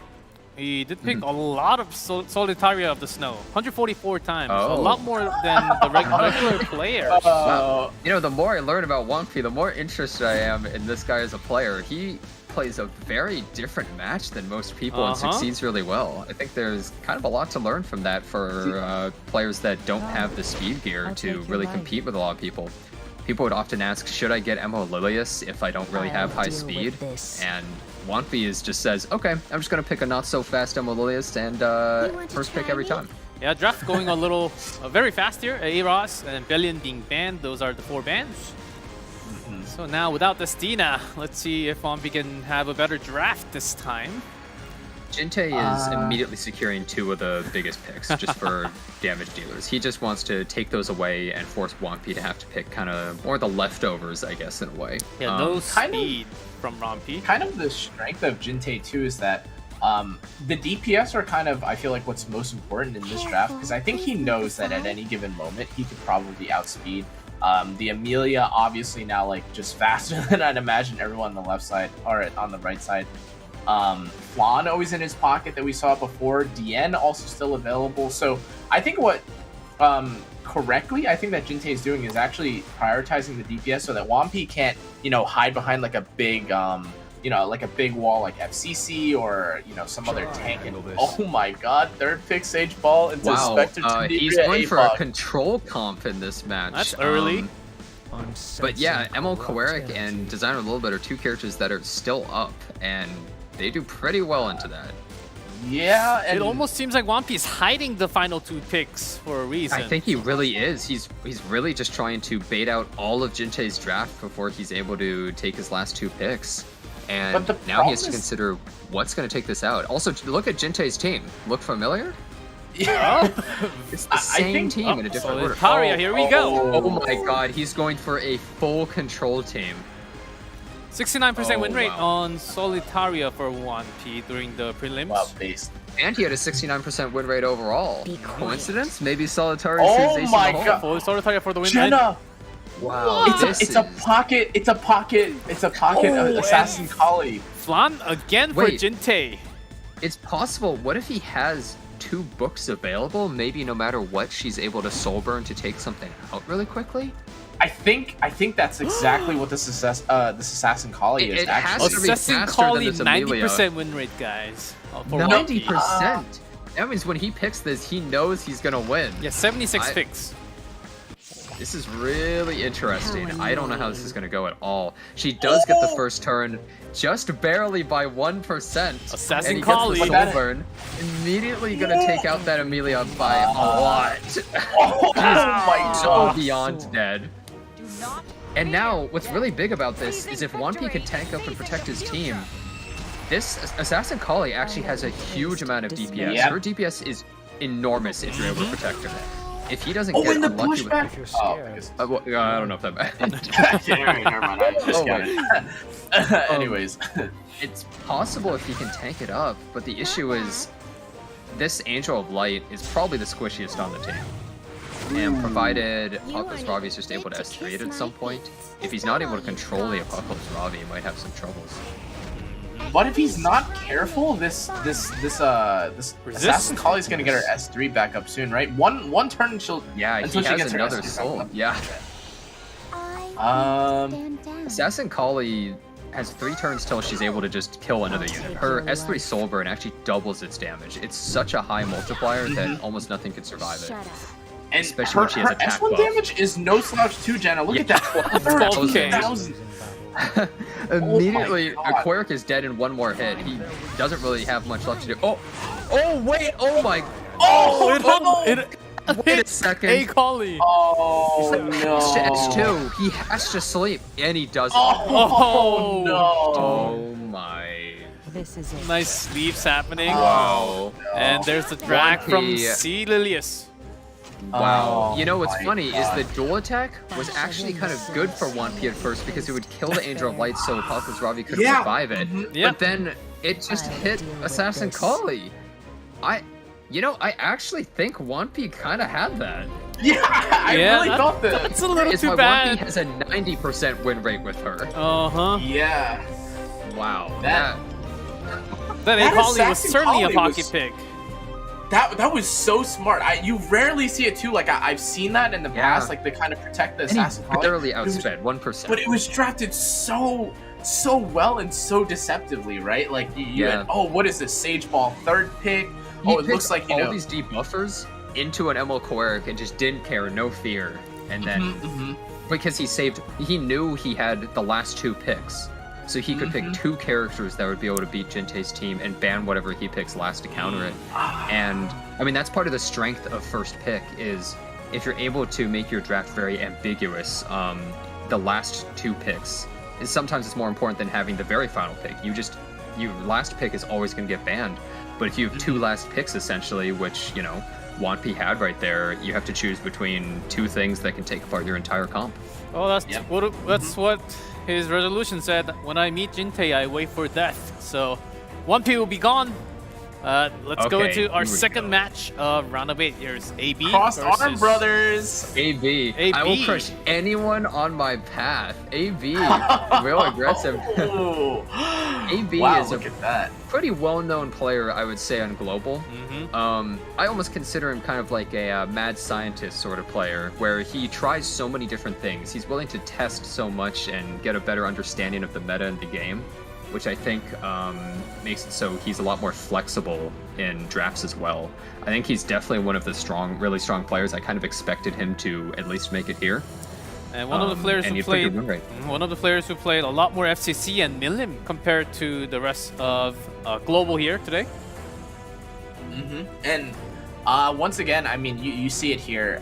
Global has a really high prioritization on, or I guess prefers to really ban out that Angel of Light and that Conqueror Lilius pick, right? But here on the opposite side, whereas I feel like AB plays a very, I feel like a fairly typical and just kind of outdraft you draft.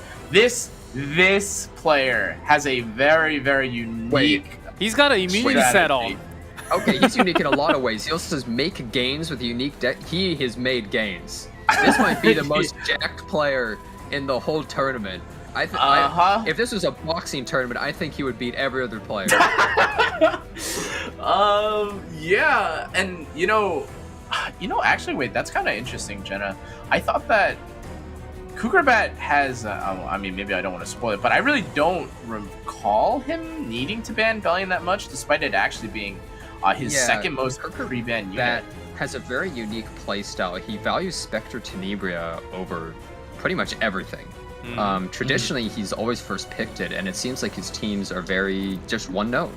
But the opponent that he beat is definitely somebody that I thought might be able to work around that strategy, and maybe he has some tricks up his sleeve that he's been working on or hasn't shown. Let's see. Here we go. Second match of best of 8, and Kukurbat loves to play Kluri out of all nights. So let's see if we get to see Kluri at all. Kukurbat definitely plays very differently than a lot of people, I think. So for sure, we might see some stuff that you just don't normally expect.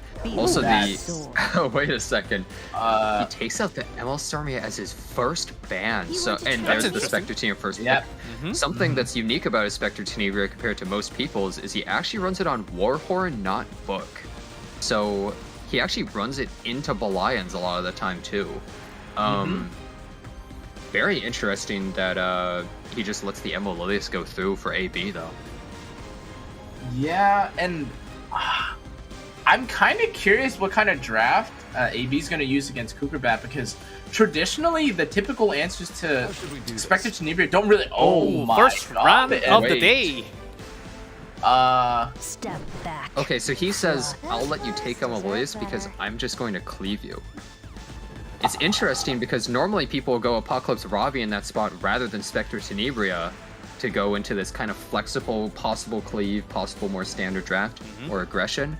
But he values the Spectre Tenebria so much, he first picks it, and AB immediately takes Designer a little bit and Apocalypse Ravi, which are pretty damn strong into Rand.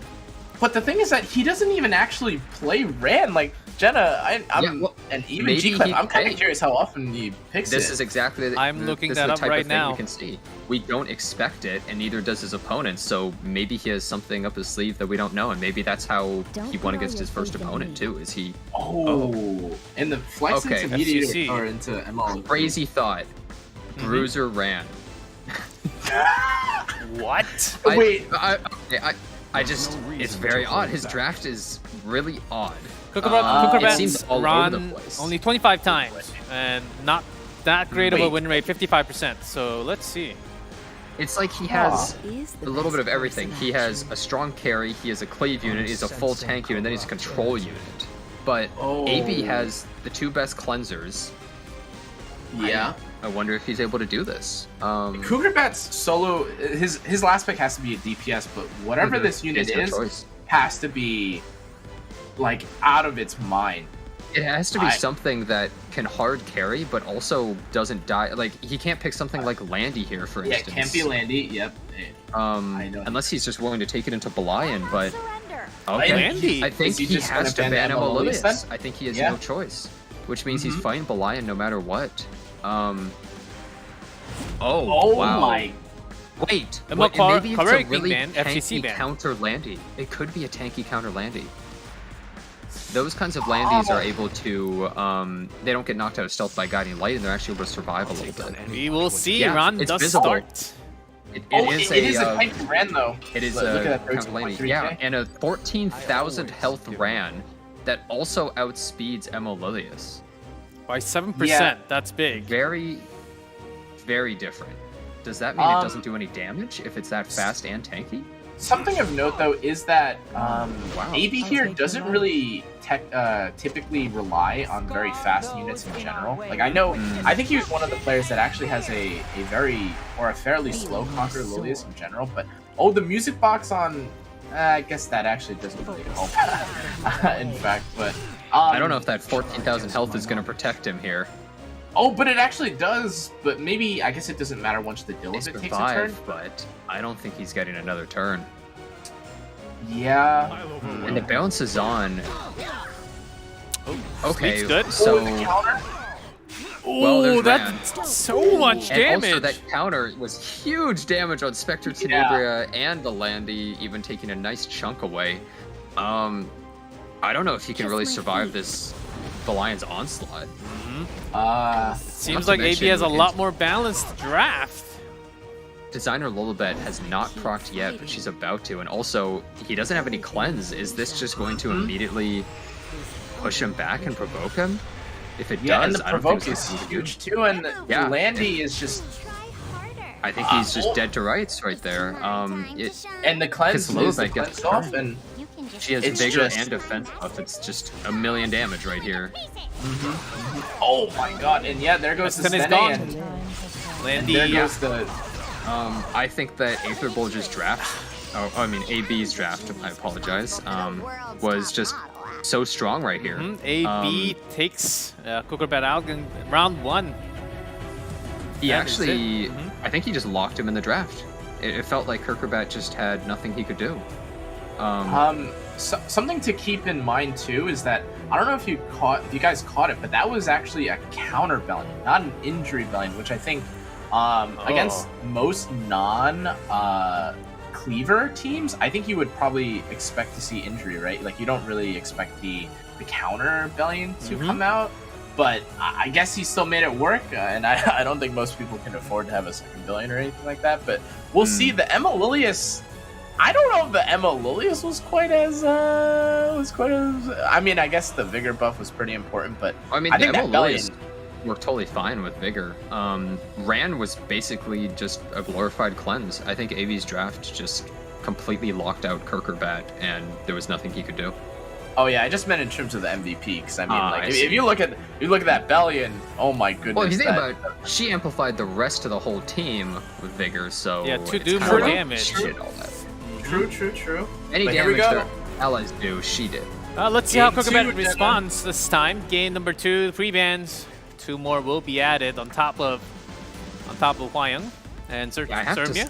say, Kukurbat's first ban, I don't really understand the point of it. It didn't really seem like there was much reason to do that other than he really wanted to pick a counter Landy.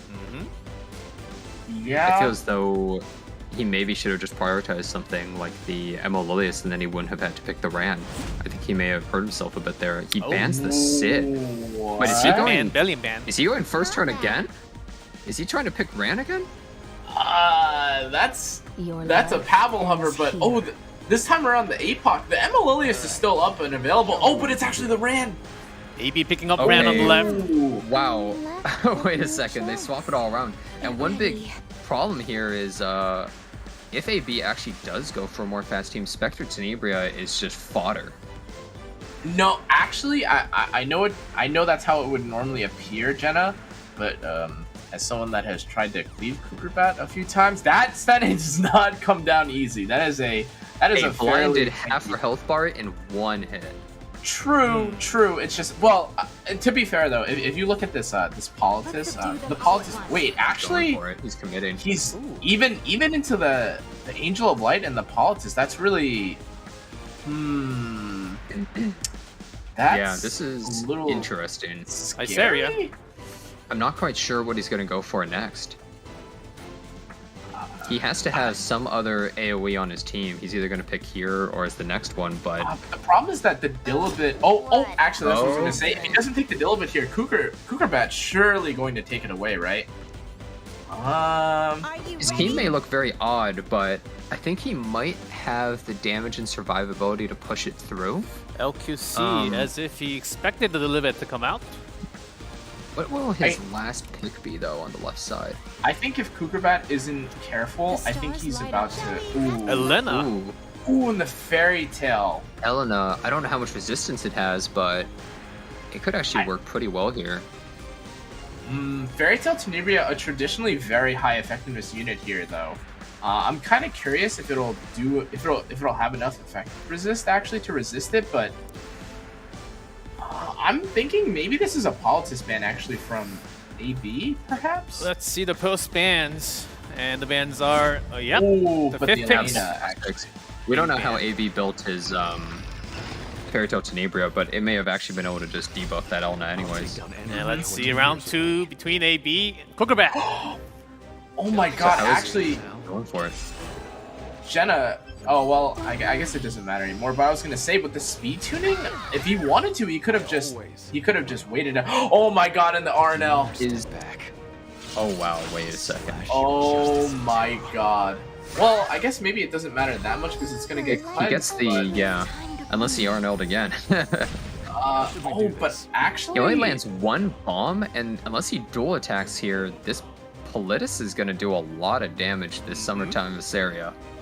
Yeah, I'm imagining that Summertime Viseria is probably dead, but actually, The thing is, he might be fine because Apocalypse Ravi is easily able to kill anything on here in one hit with the rest 3. And Designer Limit can cleanse and break that skill nullifier. So even though this Summertime Viseria is completely gone, killing it doesn't really do much for you because it's just coming back and it's going to be able to blow up those bombs.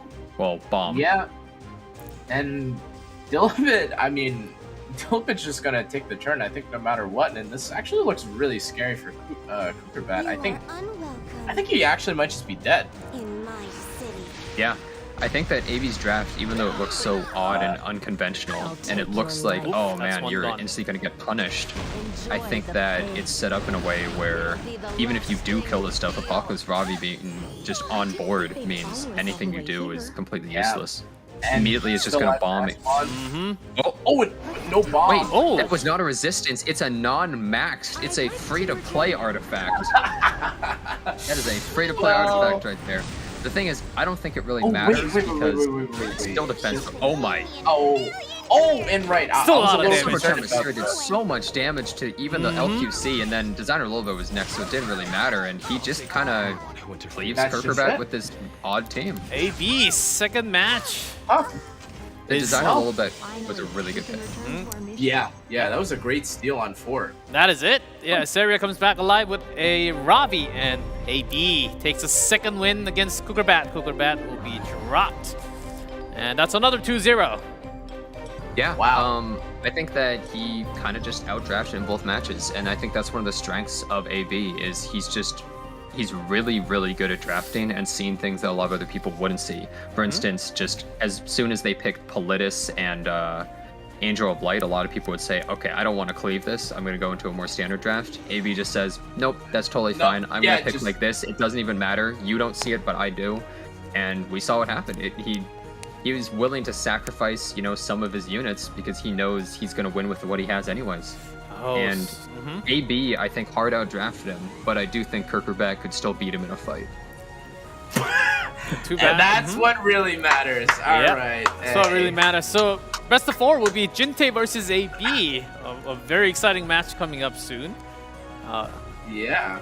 Yeah, that will be a huge best of 3. Only one moves into the main matches, but third match of round of 8. Here we go. We finally do have him. MagicQi versus Ozakir. I feel like they play very similarly. In what way? It always has felt like they kind of go more standard drafts from what I've seen. Magic never goes fast. He only plays second turn. He says, let's show the miracle of the underdog. I actually don't think he's that huge of an underdog, to be perfectly fair. Back in the day, before he ever streamed or anything, I knew nothing about MagicQi other than anytime I saw him on anybody's stream or I fought him, he would win. He always killed me. And he had one of the best SSBs ever. Such a good SSB, in fact, that he would just bring it into Violet and just, use her counterattacks to kill him. It was ridiculous. Yeah, SSB picked 103 times, almost 65% win rate with SSB. Wow. That's pretty high. And also a big user of Yulha. If you don't forget about Yulha, she's available. Yeah, he was. MagicQi was trying to sell me on Yulha a little bit. I think he was probably one of the first people I think that actually saw some real use of that character. But let's not forget about Ozakir. The real, I mean, that was methodical. That was clean. That was probably one of the cleanest 2-0s we've ever seen. Right? What we saw in. I think they're both really clean players. Yeah. I mean, we didn't get to see MagicQi's match, but you know, taking the game or taking the series over Light, who's also no slouch, right? I'm sure most people know and are familiar with the name, but yeah, I think, you know, Jenna, it is kind of, I am kind of interested to see how the both of them play, because they don't really cleave that much. No, this is going to be a slower match. Yeah, so. Also, they're in 2 of the top guilds right here, Fleet versus Veritas. Let's see what the pre-bans are. Aeola being banned. See Lilius. Those are actually 2 characters that a lot of players there were the 2 most banned characters they had.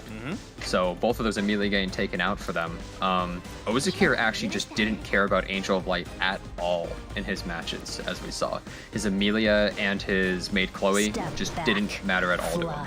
But Magic seems to be a lot more worried about fighting something like that from Ozakir. They're drafting so fast. They already know what they want to draft. I think both of their teams make a lot of sense so far. Alencia has become such a popular pick.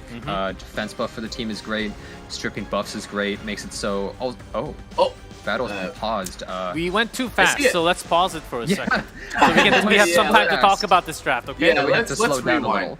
Yeah, let's rewind. Taking the Alencia is also nice because it makes it so your opponent can't take it. A lot of the time, I've seen people pick DN and then Alencia just so that the opponent isn't able to counter that DN.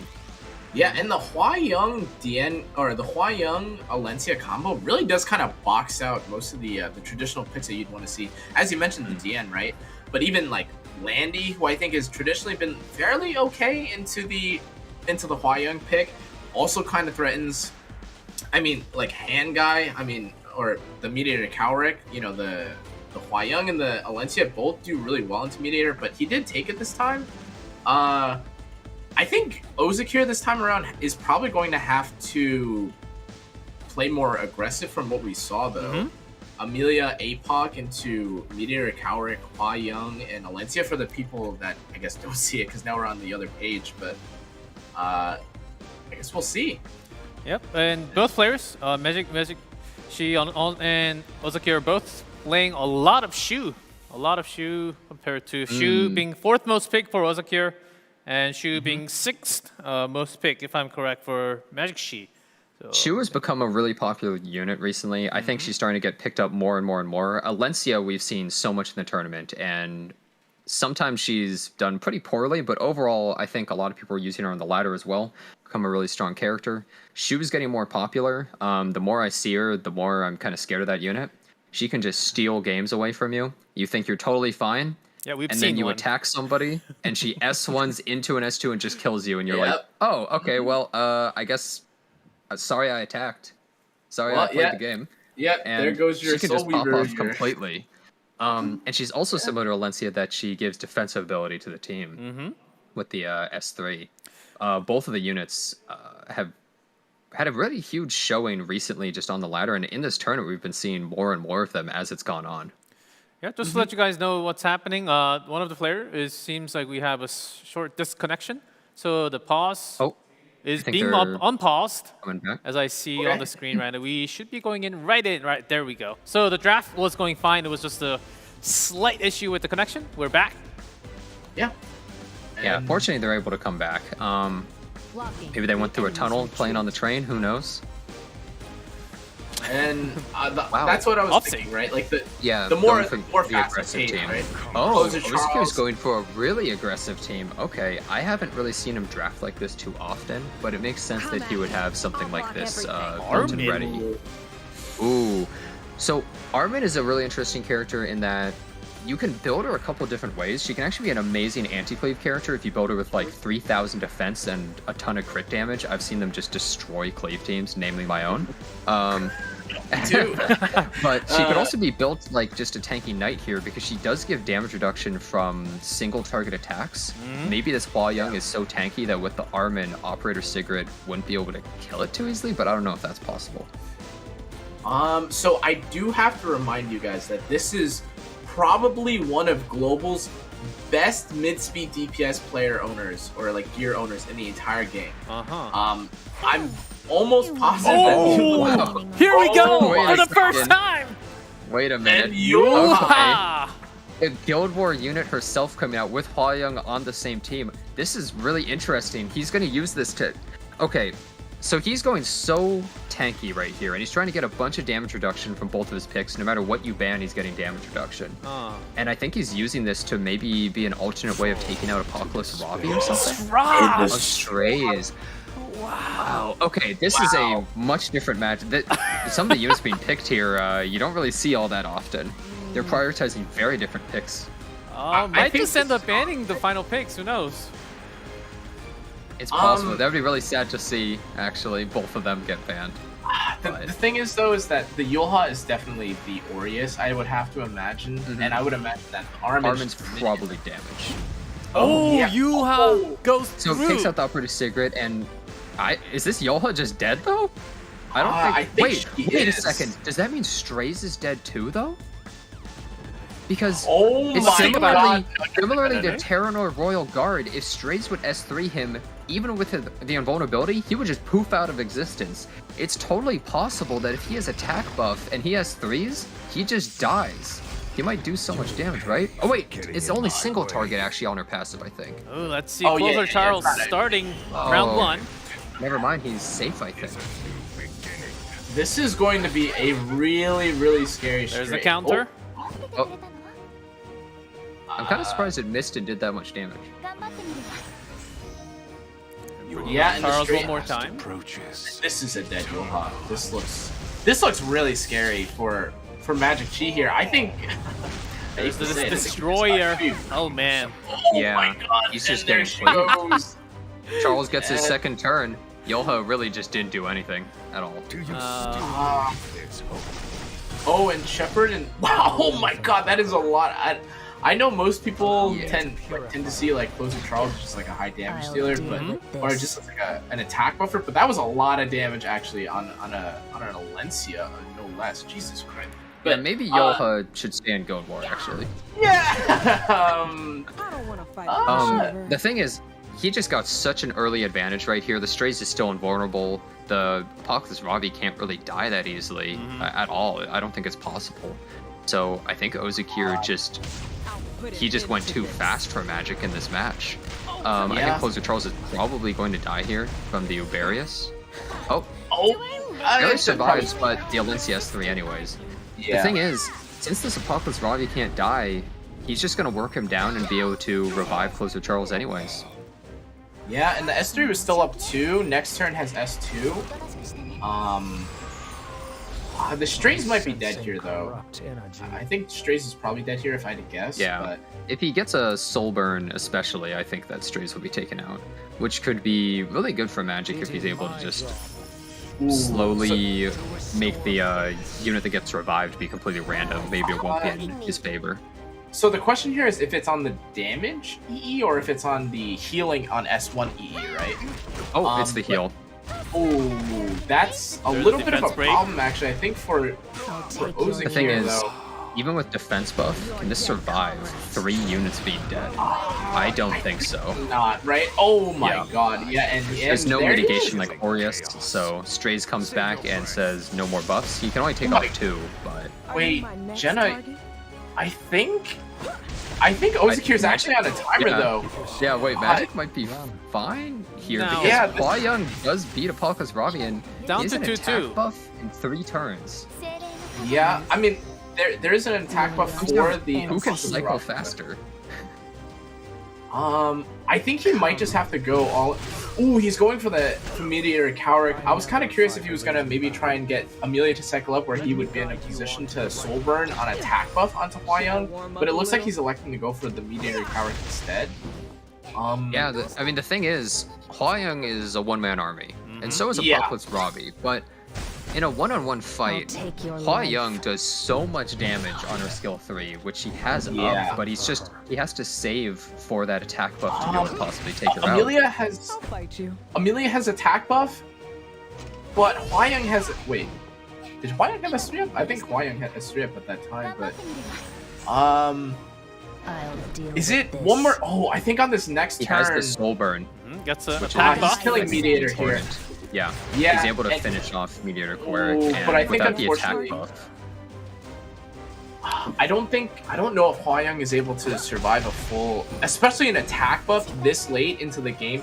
Oh, and it's just... He can't kill Amelia unless he has 3s, he just has no Yeah, other and way. it's- I think he had to, but at the same time, I think there was almost nothing he could do. Did Yeah, I Hwa-Young don't- wait a little too much on her S3? Yeah, it's too I much. think he was required to S3 on her right there. But even with the shields, he's really tanky. He has the soul burn now, but this isn't going to be enough to kill. I don't. Let's see. Yeah, With the barrier, Amelia has to back up, unfortunately. there is one It actually damage. does 16k more than I only. expected, but yeah, with ice crystals as well and her passive healing though, Ravi just heals so much Yeah, for she's free. healing up and then even for the next And turn. with the attack buff, he's able to just. I think knock Amelia her has S3 backup now too, right? Or maybe in a little bit. God, I'm In getting 2 a little turns. confused by this. down. I would say But- this was a really good match. Oh, and well, I would say that there this we go. was just sprinkles. a really good match though. It felt kind of back and forth, and it almost felt like Magic could take that. But I think the cycling on Ozakir's side was just way too fast, and the Cleric not having that attack buff ready just kind of cost the match for Magic. Then I think it was close until it wasn't. And then here I we are. think, okay, people were making fun of me for not remembering how YOLO's passive work. I'm sorry, there's only 3 Guild War battles a day, okay? 3 times a week. Like, you know, I don't really see YOLO's passive Hey, that much. this was first Yuha coming out in tournament, so Yeah, let's go easy and there. Okay, She didn't do so hot. just got knocked out. Basically, that was it. And MVP, of Yeah. course, going to a Ravi. You think that was somewhat of a misplay at the end for MagicQi or not? That I was think it looked almost really close. bad either. Yeah, it was fairly I think- close, but Ozakir had an amazing start. I think his draft was really good right there. I haven't seen him go that aggressive that much, but I think it was 100% the right call. And Kana was calling it too, because when he saw Magic's team, he was kind of thinking, okay, since Magic has already taken such big priority picks like Hwa-Young and stuff, you can't just go slow into this. Because Hwa-Young, when she's in a match, you don't go to Frenzy 4 or 5. That just doesn't happen. I've never seen a match where that's happened before. Yeah, because Hwa-Young does so And- much damage. Yeah, she just closes out the match. And so Ozakir decides to go really fast, and it worked out great. And that was round 1, but let's see what happens in round 2 with 2 more pre-bans. Oh. Maybe he has Looks to go like- down the elevator this time. But yeah, Magic's, he went up the elevator last time, now he's going down. Maybe he's switching between Wi-Fi and LTE. That may be happening. But you know, this is actually what I was kind of worried about for MagicQi. Not to say that the series is over by any means, but this is actually the kind of draft that MagicQi historically I feel like has struggled against, right? The kind of higher pace, higher tempo aggro draft. Yeah, I think maybe you could say that or you can maybe argue that if Yulha was, any other night, maybe it would have been a little more value. I don't know if it really mattered unless it had Holy Sack. If it Yeah, was a Holy Sack Crow or Yolha, it could possibly have worked, right? Yeah. Oh, Hey guys, up, we're guys? back. Just like the Greencasters. Hello. We don't get the cool stage, but maybe we will in the future. Yeah, and I'm just wearing a T-shirt, but I'm But you look comfy in fine, my, so that's great. here. thank you. But So far, yeah. I think the match has been pretty good. I've liked them a lot. I really want to see some of the matches that we didn't see, and I think some of the ones in the future. I think the finals are going to be pretty crazy here. Yeah, once we get into the best of main stage, it is best of 5, so it gets even better. Oh, here we go. We are back. Hwayong and Yan Band being added. So no more Okay, so- Hwayong in this match. Yeah, Magic says, I'm not going to deal with this. Like, I don't want to fight Yeah. it. And maybe he doesn't feel comfortable playing it either into Ozakir. That's another possibility. Some of the players have been really good at punishing Hwayong picks. Yeah, and once again, actually, this time He's tanking Ozakir back. electing not to play APOG. I guess a little more neutral in his opening, right? Even though I think Apocalypse Robbie is I'll fairly deal with neutral, this. you're kind of safe to pick how you please. Yeah, ultimately the Adventure Rods does kind of stave off, or maybe not stave off, but I think it does fairly well to the Adventure Rods who can, provide that mitigation. But I'm curious now if Oh, Magic. wow. He really values this Wow. Yolha pick, apparently. Again. I'm really surprised. How is it built? Does it have effectiveness, possibly, that he can use on Amelia? Well, Ozakir kind of just... We saw how fast they were drafting before, right? Ozakir just stops in his tracks as soon as the Yolha gets picked, saying, like, what's he Yeah. going for?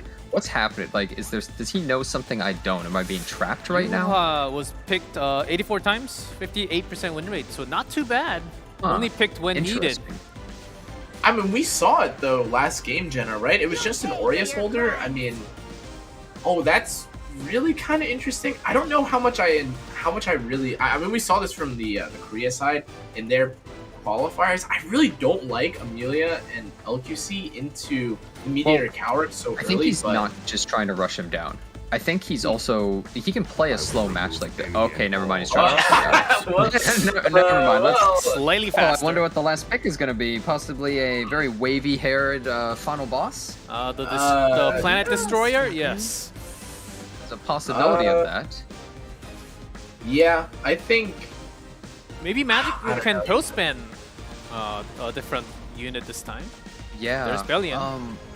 And the Yolha, the thing is, if the Little Queen Charlotte goes for a big S3 on one of the units with Amelia, it's going to do a lot of damage to them and in AoE, and this Yolha's going to take so much damage, she's almost just going to be an S3 range to kill probably Little Queen Charlotte in one hit. It ignores Aureus, so Ross can't protect that. He goes for the Armin again. Last Armin. time it was banned. Really similar picks, actually. It seems as though Magic is trying to really fend off the aggression while Ozakir is going way more aggressive. I will say that this time around, it does feel like MagicQi has a little more of like a stable foundation. APOC, in my opinion, for the draft that Ozakir, like the more aggressive draft, I think is a little bit better than fighting against the Hwayong. And there's But really similar game. A lot of off-meta kind of stuff being taken in different drafts. And they did the same thing 2 times in a row. This time, Magic's saying, I've got it this time. Like last time, it didn't really work and I had to ban something else. But this time, he doesn't have to ban Operator Sigrid. So he can actually take out that Strezz, I guess. But Ozakir looks fairly confident in his ban. He banned instantly, for better for worse, I guess. But I think I have to imagine Ozakir is probably banning either the Armin again or the Yulha and the pause. Oh. The elevator has stopped. So we'll have a few more seconds for you guys to guess. Type in Floor chat, who 2. do you think will be the final Who ban? will be banned? The pro Yes, span. yes. So we'll have some extra time, a small event. If you I think get it right, you Oh, wait. get to be happy. Don't spoil, The bans don't went spoil, through Jenna. on our side. It says is he back? It says the battle's been paused, but the bans just went through on our side. Okay, don't tell me because I don't see it yet. Then the viewers don't see Okay. it. Yeah, So- don't spoil, don't spoil. Okay, we're seeing. Okay, Strezz, of course. Charles? Yeah. Okay, we're seeing a lot of opinions. Let's see if it's right or not. If you get it right, you get nothing but a good compliment from G Clef. Yeah, yeah. You know smart. you're drafting. If you get it, You you're know really you're smart drafting. because you saw into the players' heads. Do not copy looks like paste the other match is chat, coming okay? back. Have your put your own opinion in this. Oh, okay. Now you get to see the answer. It was Armin and Emilia again, B-Band. and Emilia. Wow. But so the thing is here, I feel like Magic might just get run over because Strezz is going to do Again? the same exact thing. But maybe this Little Queen Charlotte isn't actually going to be pushed up that much, so Emil Kowarik will be able to attack down her and prevent his Apocalypse Ravi from dying, which could possibly kill something and bring his unit back. Here we go. Charles starting round number 2. So, something scary about this more of aggressive Ozakir draft this time around, though, is actually the fact that he has to fight into the Bellion, and if this Bellion is this time a it hit. little bit angry, well. Oh, okay. Yeah, if this Belian strips buffs too, it can be really big. Yeah, there's nothing. I don't think there's a worse feeling in this game when you're fighting against Bellion than when you're trying to Wait. one-shot her. Oh my god! And Wait a What? second. Oh. Wait, Yoha was not the highest health? What? Huh? that's Wait. That's really big. If he can't kill her here, she's taking somebody out. yes. And now, It's but Apocalypse. it's the LQC. Oh, no! that's not Oh my enough! god, Jenna! That's huge. And the invulnerability getting taken out from Strezz. Oh man. Oh my god. Oh my god. He actually was tricking Ozakir. Wait. And there was just no way Wait, you would that's expect crazy. that. That's his 29,000, Jenna. Oh. Wait, how much? And here comes a Ravi. 15k Okay. brings back Wow. Kowarik. All right. It has like 100 more health. more.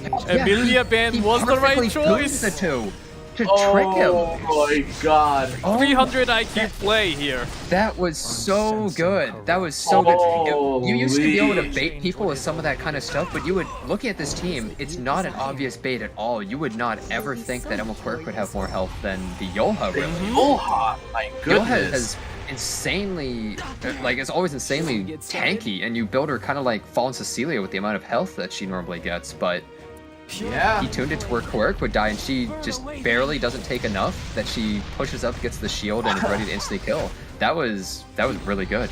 He actually, it looked like the same draft. It looked like the same thing would happen. Maybe Ozakir's just gonna run him over again. MagicQi And- takes round number 2. Yeah. Wow. I do think, even if it had killed Yoha, I think that Magic may have been fine. But we can see here, Magic has some tricks up his sleeve. Maybe this is how he was able to take out Light as well, even though Light has such an aggressive playstyle, and usually that's really strong in the meta. He seems to have some things that people just don't expect. And the Yoha MVP. was definitely the MVP right there. He pretty much won in the draft just through really smart planning. Yeah. He pre-built his units even before this match started. Just having his units built in this way gave him the opportunity to trick his opponent and just snatch a match away from them instantly. I mean, this is very reminiscent of exactly actually what Ozakir did against his opponents, right? With like the high cleanse to deal with the Angel of Light, you know. Maybe MagicQi has a couple, you know, cards up his sleeve to deal with We saw Ozakir's almost attack the same on top. draft 2 times Yeah. in a row, right? Yeah. Will yeah, he do it again, though? Maybe Yoha does work out at Guild War, you know. Wait a second. Hold on, Jenna. Wait. There's What round happened 3. last time? Wait, what happened last time that didn't Yolha get shot by the Strezz and Meteor Coward? But there was no Emil Kowarik on that side. Was it really not? I thought that it was. Wait, did he ban it? Because I could have sworn it was Meteor Coward. It was not in the match. Valencia. Oh, okay. Unless he did something with the imprints, but Maybe different I don't imprints. think. Yeah, if he did something with imprints, that would be even more crazy. Emilia Band and Emil Kowarik been banned. 6 bans in total. I think it may have been the imprints. Yeah, I guess it's the imprint change, but that's Let's that's do this. that's pretty big, Brain. The small change in Step the back. HP being calculated where it's actually enough, but Don't be afraid. here we Ozakir see going that. for the Destina. first- Oh, my Second God. pick. Wow, going for the Destina second pick, he's trying to go for either a slow match or he's expecting a lot of debuffs. He's going kind of more the wanpi strat, I guess. LQC Really again. prioritizes that pick. Well, there's see no the more supports Amelia taken out too, yet. right? Yeah, a lot of the attack buffers are basically gone, barring the closer Charles, right? I'm kind of curious what his safe third pick is going to be. Billion is still available, but I don't think you pick it here. FCC still up. I guess if you want to go in that direction, Landy also available. Yeah, in this kind of game 3 situation though, Jenna, 6 units banned, pretty much no way to accelerate the pace of this match. I'm pretty sure Ozakir, Neither of them usually are going like cleave or something like that. Ozakir's been going really aggressive, but since all these attack buffers are getting taken out, well, there's another attack buff right there. There's still more supports in the game. They're a little less popular, but Destina on one side and and the maid Chloe on the other one looks like they're kind of more scraping the bottom of the barrel of what normal players are usually going to go for, because Dien and Emil Queric are the most popular. Third Yulha pick. Okay, he's gonna just pick Yulha in every single match. Did this happen versus Light as well, I wonder? Has he just been picking Yulha this whole time? Maybe Magic wants to switch up the meta a little bit. It could just be his favorite character too. Who knows? He's using it correctly though. Apparently he's doing really well. I think Ozakir can pick the Fallen Cecilia and Landy here though. I think that might be okay into this draft, right? It looks like a fairly low tempo kind of die to frenzy type game. Maybe less so, I guess, with the LQC and potential. This just looks really slow. Yeah, Magic really giving Ozakir a lot of questions, and Arya responding. And wow, Celine. He's actually picking the Celine into Belian, which kind of sucks because you don't get the souls, and she's also able to soul burn the S1 to hit you twice, which can be kind of perilous.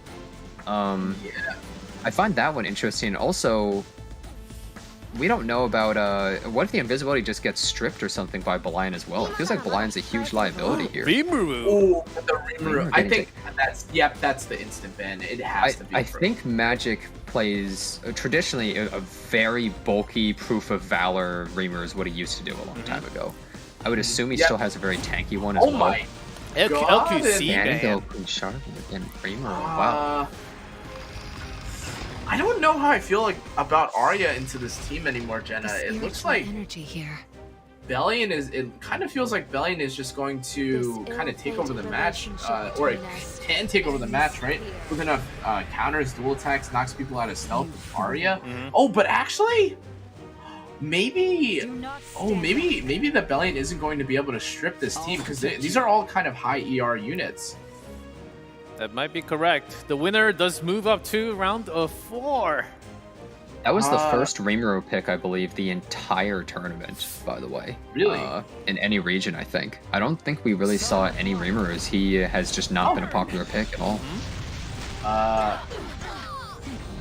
Counterattack already. It begins. That is a Bastion of Hope Arya, and with the defense buff, the Aureus, and the heals and revives and stuff from maid Chloe, she's gonna be a little hard to break through. Radiant light. Yeah, I think we're gonna be here for a while though. A lot of buffs on the right side. There's a counter. I'll take your life. That's man. Now. Hey, Robbie striking the target. Another. And This is Going in PS2. this is kind of like. Never a good idea. Oh man, I don't know how do you even describe this? This is well, I've got this. we have yeah, this will take some time. Third Eye Celine, if she doesn't get her buff stripped or she's actually landing damage deal, yeah. The thing is, Emerald Celine has a huge weakness. She only has a 70% chance of actually proccing her big attack, and when she doesn't, cleanse and she does way less damage. She also can't proc on dual attacks like this. Oh, Is the best course of action. So if she's actually proccing it correctly, she's able to cleanse some of those Belian debuffs and she might be fine. But Belian's a pretty solid pick against her, even though she's forced to hit her constantly. If you have the support to protect her, you don't get any souls on Ozakir's side. Wait, double counterattack. Oh, It's Wait the a Arya, second. right? Wait, they're gone. And this really, wow, I thought this was going to be much faster, but actually. Yeah, no, Ozakir, he's putting so much damage out. His Celine with attack buff was just completely pummeling that Belian. She just couldn't survive in time. Magic does have Destina and a Robbie. Will that be enough? Still a lot of damage being, a lot of output from Ozakir's side. He's going to start working on the maid Chloe right there. She's not actually that tanky because she's probably very high resistance. He really has to bring back that Belian, but Ozakir might be in such a good spot right now that he's not too worried. He's going to start taking out the Destina. He has to save the Yolha for last, but eventually Yolha's going to be able to take somebody out. These dual attacks are really he's really really kind of accelerating the important, match Jenna. here. Oh my god. I don't know if Magic can deal with this pace. Oh my Wait, god. another duel. No, Put this second into the S2. Wait a second here. Ozakir might just be getting a little more. Oh, it doesn't get pushed back. Not so good I for guess him right there. Belian revives, but That's a lot of 5% right there. The thing is, Destina revives the ally at the same point where they died, and where was Belian? I think pretty far back. And here's Belian back. Belian again. back in the ground. Get back there. Yep. All right. Bye-bye. Immediately puts him back 9 feet under. And a Robbie still needs a target. Is it going to be Chloe? her second revive for the game, probably. I'd have to imagine, right? But the Chloe really is quite tanky. And you really can't undervalue the blind that's on this APOC at the moment, right? If he doesn't soul burn this, he's trying to stack up the souls for the maid Chloe to use another revive possibly, or Celine. I'm transmuting my Destina if Ki loses. Let's see if that happens. This Celine also has her S3 back, so he can just give the team an extra turn of immortality. He's just not really all that worried about anything that's happening at the moment. Yeah. Okay, it looked a lot more exciting, but I think all the units are probably going to come back in one way, shape, or form, and we're probably going to see 4v4 again here in a second if I had a match. Oh, but is it? Oh, it is actually enough. Enough to bring back Belian again.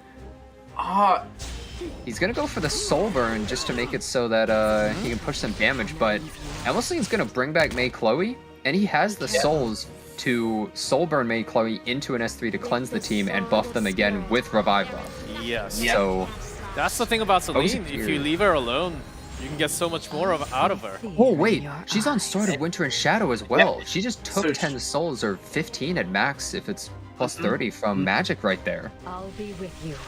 Oh my god, and the Arya has her. Yeah, S3. And looks like the battle's going to be paused for just a minute. Just for a second. Damn, a lot of elevators in this location, I guess. He's going up and down the staircase. But I completely sympathize with him when it comes to internet. Yeah, I think Ozakir looks to be in a pretty good position though, from what we last saw. I forget. Did Mei-Chloe use her skill 3 yet? Oh, you said no, right? Like after she soul burned, but she has enough souls to be able to soul burn into the S3, so she might hold off. Who knows? She has immortality and invisibility. She'll lose the invisibility as soon as that happens, which is a little detrimental. But Kana, we can only see half of you. Oh, there you go. Hello, guys. No, that's his good half. We want to see that half especially. Sorry. Hello. Anyways. Yeah, I think that both of the matches between them have been really, really secure so far. Like, they've done a really great job of just completely beating their opponent just from the draft, I would say. This match, though, it's been a little bit more unclear, but I do feel like Ozakir's draft has been working really well into Magic's. Magic just keeps reviving, though. He just keeps coming back. His Destina, since the match is so slow, the Destina's actually going to be able to S3 a second time probably as well. So there's the revive on the left side and the right side. So we haven't really even thought, said, addressed, or really set, or kind of even interacted with the Yoha much either, right? She still does have like the ability to stall out a little bit, heal with like the skill 3, but it really is kind of. I mean, I don't know if you noticed, Jenna, but it's the double reviver versus double reviver team, and I was kind of, I was thinking to myself, wow, this is gonna be a slow game, and then I thought about it. Yeah, 4 revivers. 2 across each team. Yeah, this is Yoha hasn't even gotten close to S3 this match too. Yeah, she actually has done absolutely nothing in this kind of circumstances. Wouldn't Crow just be a better character? yeah. I mean, I don't know exactly how the draft would have played out with like the Destina second pick. I think Ozakir and MagicQi are, I think, 2 of the only players that. Actually, well, I guess maybe wanpi as well, but we don't really see this early, like this kind of early Soul Weaver pick, right? Usually it's more aggressive. We have the DN, the Amelia and such, but here we are. I guess we are. even with a longer game with the pause, we have some time. Yeah, I feel like honestly, Yoha is she's a walking Aureus. When it really comes down to it, I feel like Eden would have done a better job personally. I think that 3-star would have done a pretty good job of just being a huge ball. You're saying Yoha is just the Hwayong breaker, right? Yeah, overall, Yoha is just a unit that doesn't really do a whole lot until she's about to die. And Crow's the same, but he gives the defense buff to the team. So it's just kind of like, what's the point of Yoha a lot of the time other than Guild Wars? It's interesting because most people just don't really care much about Yoha, especially in RTA. But she's definitely top tier in Guild Wars. That's why I was kind of joking about that earlier. And she just completely destroys Hua Young there. But in drafts like this, it just feels like she's not all that effective most of the time. Jenna, do you recall where the Yoha pick was? Do you remember what position Yoha was picked on? He did a 3rd pick this time. Last time there was like 4th, 5th. I think it was 5th pick, I believe. Yeah, 5th pick, and quite early this time. Because if you actually, I was gonna say, because if you actually do look at this Ozakir draft, this is a great Milim game. I don't know if granted, I don't know if MagicQi has Milim built, but damn, made Chloe, Arya, the Spirit Eye Celine. I guess like the Bellion was okay, but those are more like 4 or 5 picks, so obviously maybe you can't see them. What I really wish is that they could use characters like Summer Break Charlotte. I want to see it in a slow match like this, which will be available really in the hard main to use her stage. Into aggro teams. Not yet, though. In the main stage, I wonder if we're gonna see anything like Summer Break Charlotte, or we're gonna see Vivian at all. Vivian, very likely. Sharoon, maybe. Sharoon is a weird character. Did anyone really saw about Sharoon, by the way? Okay. I don't. Oh, she's interesting. Oh, the match is coming back though. I think we're back. Oh, we're back. All right. Still 4 versus 4, by the way.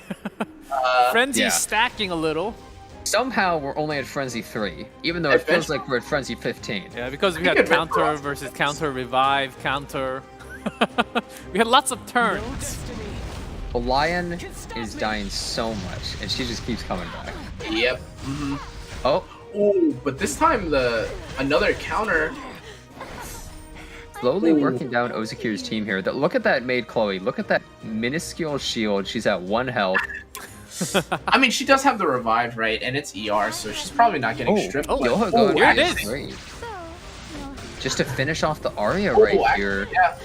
And heal back to full. Okay, wow. Well, so Ozakir has a bunch of revives, but Yep. Oh. Chloe still needs her a time for S1. So Ozakir is having a device problem, or he cannot. His own device malfunctioning. If it keeps on happening, might actually be a penalty on him. I read the rulebook, guys, like 4 times. So. Oh yeah.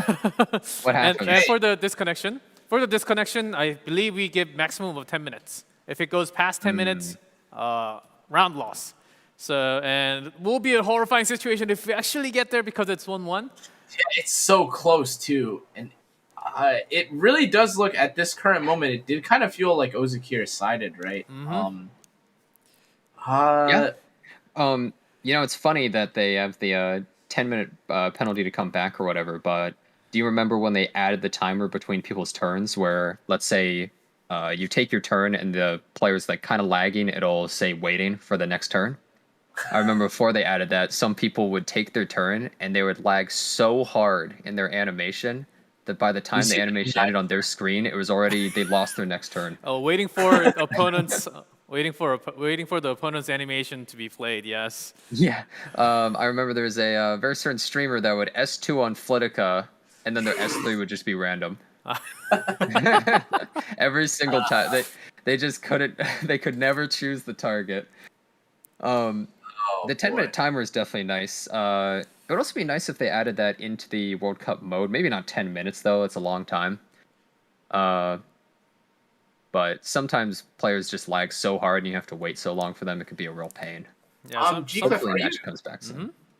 Sorry, I was gonna ask. Are you able to say have the pauses from this match all been from Ozakir's side? No, it has been MagicQi and Ozakir back and forth for pauses. Slightly more for MagicQi, I believe. But this time it was Ozakir. So it has to be, from what I know, it has to be in total of 10 minutes from a single player. So I think we still have a lot of time. So Ozakir also disconnected at some point? Yes, in the middle. I think the second pause was Ozakir's disconnection for They're the sharing short internet. pause. The free Wi-Fi doesn't really work for RTA guys or tournament. It works pretty well. No, I'm just joking for free Wi-Fi. Yeah, Yunha's pretty good, but too bad we can't see Vivian, Sharoon, and Charlotte yet. Sharoon, will be able. I think Sharoon is available so in cool. October though. Sharoon is such a cool character, but I have issues running her. I really want to find a way to use that character because their S1 ability is so unique and probably one of the strongest in the entire game. It's like Angel of Light level. Oh, Jenna, I love her. I've been playing Sharoon a lot actually. Was she working now?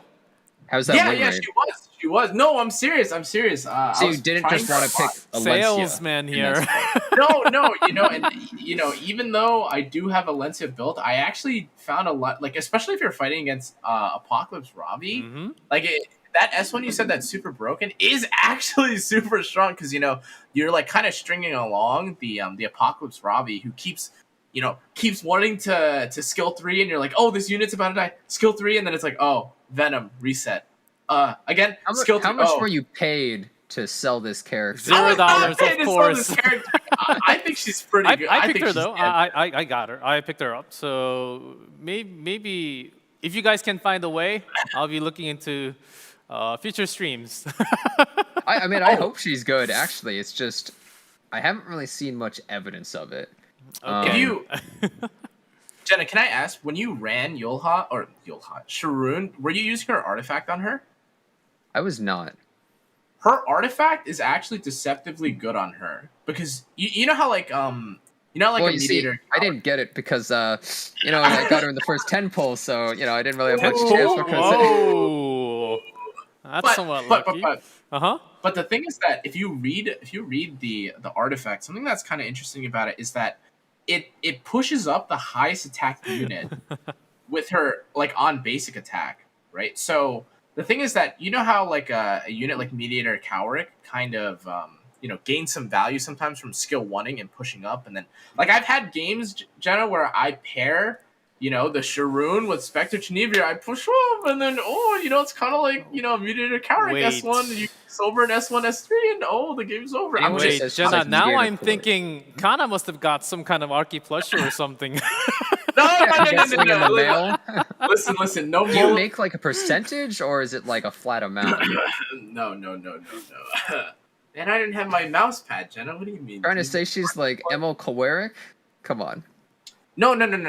Like it's just the S1. I'm not trying to say who Meteor. No, the thing is, I hope she is really good. I like the character a lot. Very fun, really unique. I like these unique characters that they're making. Yeah. Like Summer Break Charlotte is such a unique. I think she's one of the most fun characters in the game, actually. How strong is Summer Break Charlotte now? Not the strongest now, right? It's hard to say. She's kind of awkward to use. I was using She's like very a different 0 from other speed units. Charlotte, like SSB.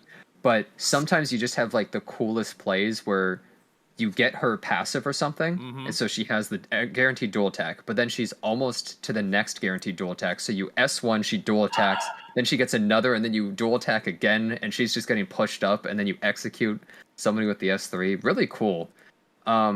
I think she has a lot of trouble. She just sucks into aggro teams and cleave teams. She just What sets dies. are you guys using for Summer Break Charlotte for I'm now? going like steel right now. Okay. I'm on speed crit, but I don't have the molas for her crit chance, the damage on her S1, which is really important. Well, don't worry, For the because when you awakening get that on check her- in the mail from Sharoon, you get like, I don't know, maybe $100 saying buy a mola pack. Oh, hey. I mean, some people have been running destruction set on her. I've seen a lot of people have been going 0 speed, and some people go around 170 speed. I would say from what I've witnessed. I don't know how good she is really, but it's just every time I use her and she doesn't instantly get blown up or something by some aggressive team, I'm having so much fun the whole match. It's just like it's just so exciting. Yeah, some of the streamers and YouTubers also saying finally a character we can use the dual set on. Is that Okay? Unity set. Unity set? Surely has guaranteed Unity set. Does Is it anyone really have that much needed? Unity set available? There actually are people Oh, that yeah, have Unity for set sure. just on straight gear. Mm-hmm. But the thing is Ball that farming for immunity. it does kind of make sense if you think about it, right? Like Charlotte is one of those characters where crit set doesn't make that much sense on her because she gets so much. It's like 47% or something, right? And then right. you also sometimes don't really want immunity, especially if you're going like the speed variation in case you fight against Rimuru. Pen is like okay. Don't go Pen. She only just on her S3. But it's not. But then worth like it. what else? What else? Are you I mean, gonna health run? defense set. You know, maybe you accidentally ran Golem a few times and got some pretty good gear. You know. What about if you're trying to go the damage variation? Do you mean like people have been using her in cleave and stuff as well? Yeah. I've seen a few people run her. Okay, Like, the cleave version. I don't know about that one, man. That one's really weird. Well, I think kind of something that you mentioned before, right, is that Charlotte is one of those characters that gains a lot of value out of like the dual attacks and like people like getting a lot of turns, right, so that she can activate her. You just passive. RNL like 5 times. Mm-hmm. Yeah, so that's one of the things that I was gonna try testing out with her. Like I like using. I hope you guys Sid a like lot the right podcast right here. Yeah. yeah, This- round table. The Guys. match might have been going on until this time, but they're still fighting 4v4. That might be happening. Yeah. Okay, of course it's been paused. I've been looking for this entire time, but it's been paused. And by the way, we have some extra time. If you go to our Stowe website, there's a new official merchandise, a set of merchandise being released, so you can always go check that out. We just had a stream yesterday, I believe, or 2 days ago. Yeah, Hey, with can you Mashi send and me Luca. one of the perfumes? I would be interested in. You know, Hey, yeah, it's kind of cool. They look kind of cool, like the container and everything too. You know, they're Korea only, but maybe you're able to export a few of those. You know, Actually, or maybe one of those trading card packs. You know. Trading card packs. Oh, we will and see. it looks like the match is over. So and I Ozaki's will. won. As soon as its result is here, I will be checking. Okay, give me a full second. So due to the disconnection issue, normal game cannot be played, and referee has finally came to a conclusion where it will be forfeit Magic's disconnection here, and Ozakir would actually move into round of 4 with a 2-1 score. A little disappointing that it ended like that. So there was a pause between both players back and forth, and this was a decision from the referee. All right. I guess we won't know for sure who would have won that match if they had fought. It was kind of close overall, I would say. They were really neck and neck, constantly reviving units and stuff like that. It was gonna go relatively deep into frenzy, and a dual attack or two could have instantly ended it as well. They're both really good players, and either of them could have moved on. Like you could definitely see that, like at moments, like Ozakir had like the advantage, but I mean, especially in that last part, right? Like Arya was dead, probably gonna be dead again on revive, right, to the 8 block Robbie. So nothing I think was like out of question. And like you said, right, like the dual attacks, it really does suck. Like I do actually feel really bad for. I mean, even both sides. I'm sure Ozakir didn't want to win off of like a DQ or disqualification, but I mean, it's unfortunate, but it is what it is. And I mean, you know, congrats, I guess, to Ozakir. And you know, MagicQi still, you know, took games off. Took of a big what I name. was- Took Light off of round of 16 and had a pretty good fight. Well, using Yulha was really cool. Yeah. Was the only player using her basically. He really wanted to show her on the world stage, pick her all 3 matches. Just says, I'm gonna pick this no matter what. Yeah, and maybe, you know what? Maybe at the end of the day, maybe that's what MagicQi's goal was. You know, show that Yulha actually does have, you know, a spot, a position, some value, you know, and somewhere that's not GBG, and that, you know, I would say he kind of accomplished his goal, right? I mean, you kind of saw how strong it was. Granted, there was a little bit of, you know, like cheesing around there with like the imprints and stuff. So yeah, there's been a little break, but hope you guys enjoyed that small break, small pause, because we still have one more match of round of 8. It will be YunDuan here. He just wants to pass the qualifiers. Yeah, so this is the really kind of this is the match I think we really want to see, right? Because YunDuan took out Yesin, right?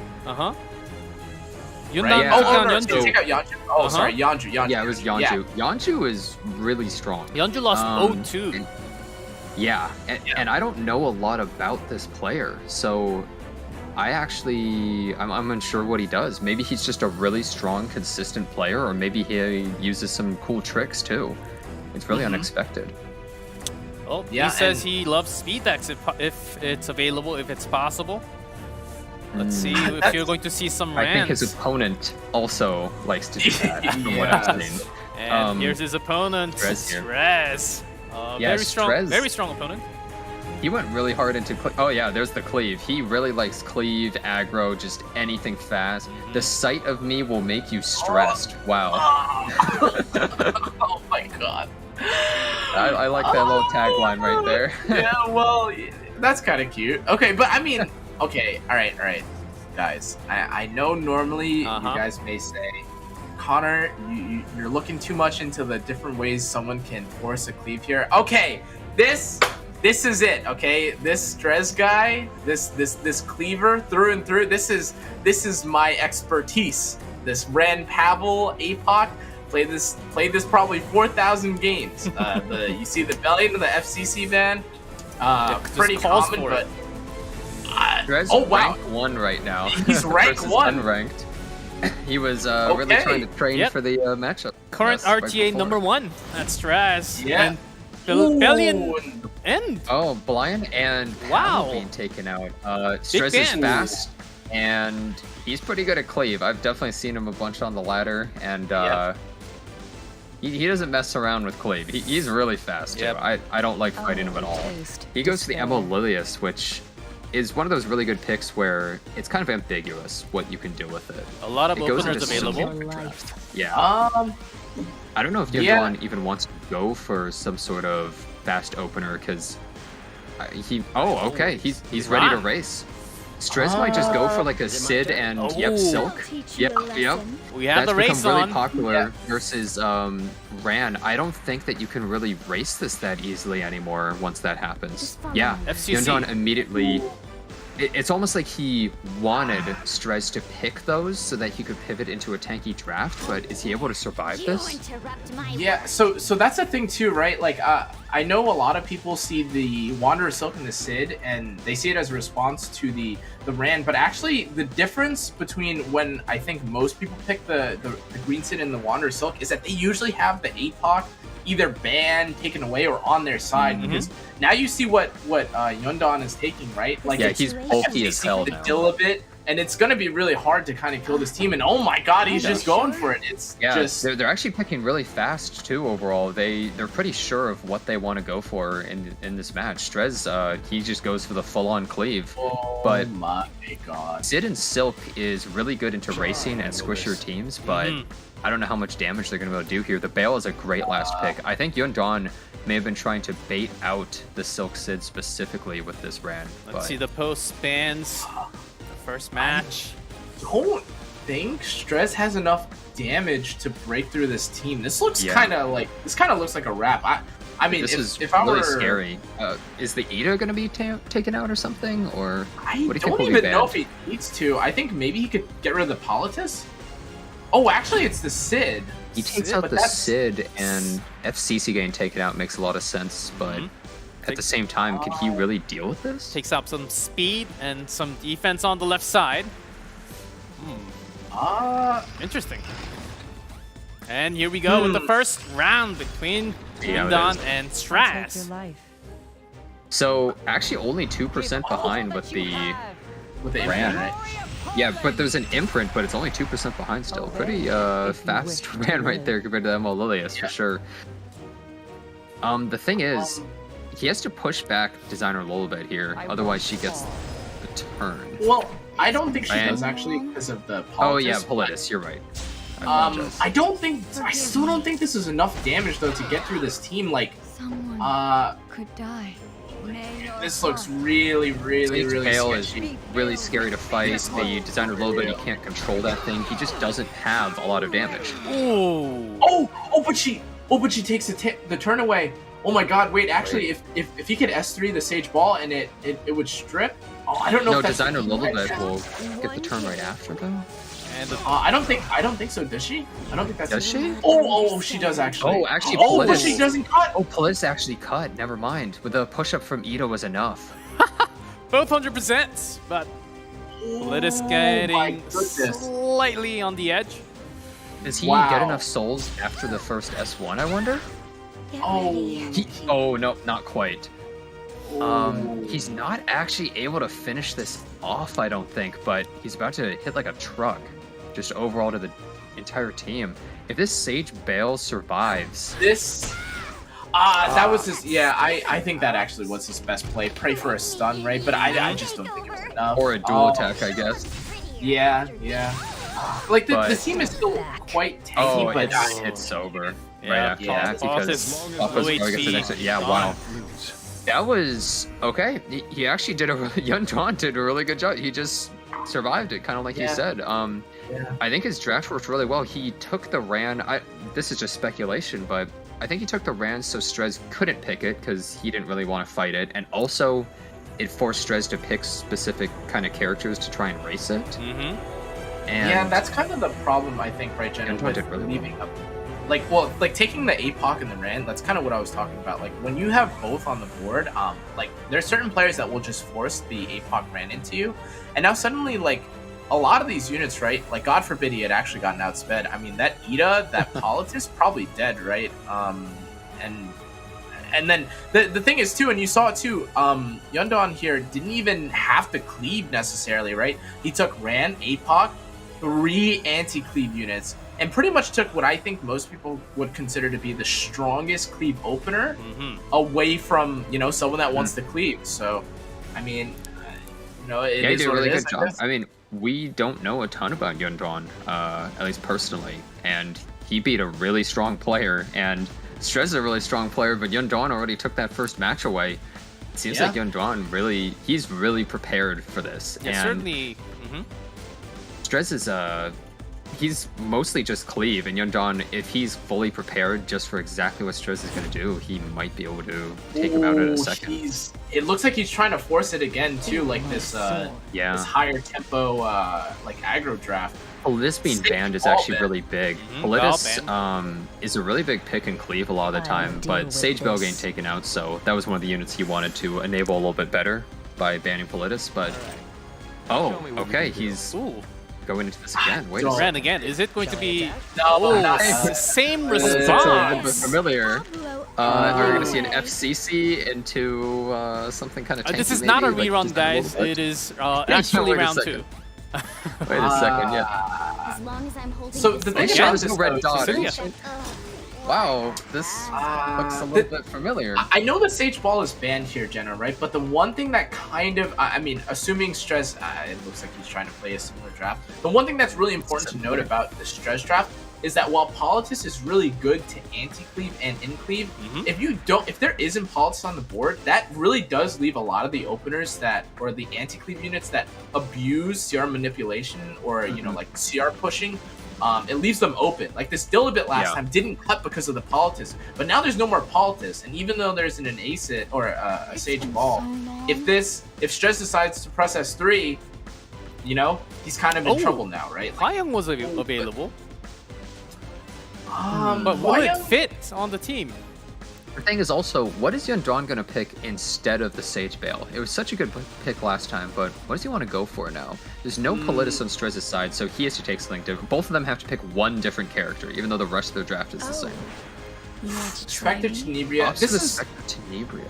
This is what I was kind of thinking of would be like a more standard, more I guess like more like pivoty, like after you know that like your opponent is starting to like hard anti-cleave you, right? Especially with like it's not really much of a pivot, seeing as 4 of his units just immediately die pretty much. I think he's doing it just for a really huge damage burst at some point. He considered the C-Dom as well, but opted for the Spectre Tenebria at the end. Oh my god, but it's Destina. And there's no skin on the Spectre Tenebria either. That's or a the big Destina, problem. in fact. Might actually be banned that's because of that reason. Yeah, he might be in a lot of trouble in this match now. So I don't think Strezz this time around can afford to press S3 on the C Lilia. So I'm wondering if he's going to. Well, I mean, there's 2 cleansers on the team. I'm not really sure how this is going to play out. I think Strezz wants to ban the FCC, but but it's actually Destina is S10 banned. So Sid this time actually is making it through. But the problem is, without Politis, is he able to push back this designer a little bit enough? I'll take your life. Let's see, starting round 2 with C Lilius on the right side. Oh, he's just going for it. He is able to. Okay. Yeah, he is able to push it back. He has to really rely on 15% and stuff like that. He really needs to just hard control, because this Rand's gonna die. It's completely dead weight. But these other 3 characters are really, really bulky. The FCC was gone last time. This is a huge amount of mitigation being given to his team to survive this burst that Strezz going for. So I guess I think if this runs through Jenna, like this is gonna activate the Dilibit, and I know she's a little far, but I think that. Okay, that was actually a really good amount of damage. This Sid, good stuns. No. Sid into Silk. It's possible that he could kill the designer Lilibet if he goes for S3 on the Rand, maybe into an S1 on. When he just decides wait a to... second. Is he gonna be okay though? I guess he's gonna skill 3 onto the Apocalypse Ravi now. I guess he has to. He actually got hit, and it reset Sid's S3 cooldown. Oh, let's. Wait. But she got reset. I forgot. Oh wow. Oh yeah. There's just nothing she can do. She was just dead weight right there. And wait a second. Oh, she's alive though. Oh my. Takes he's alive. The play looked like it would work, The but it was buffs. actually the greedier play. If he went for Silk, it would have worked for sure. That's Conqueror Lilius doing some work. It isn't. Oh, not enough. 470. Hanging on by a thread. She's able to S3. Oh my. Skill moves. Wait a second. The thing. Oh wow! It actually is a damage Wow, FCC. It's that's on crit. a lot of damage. And Wow.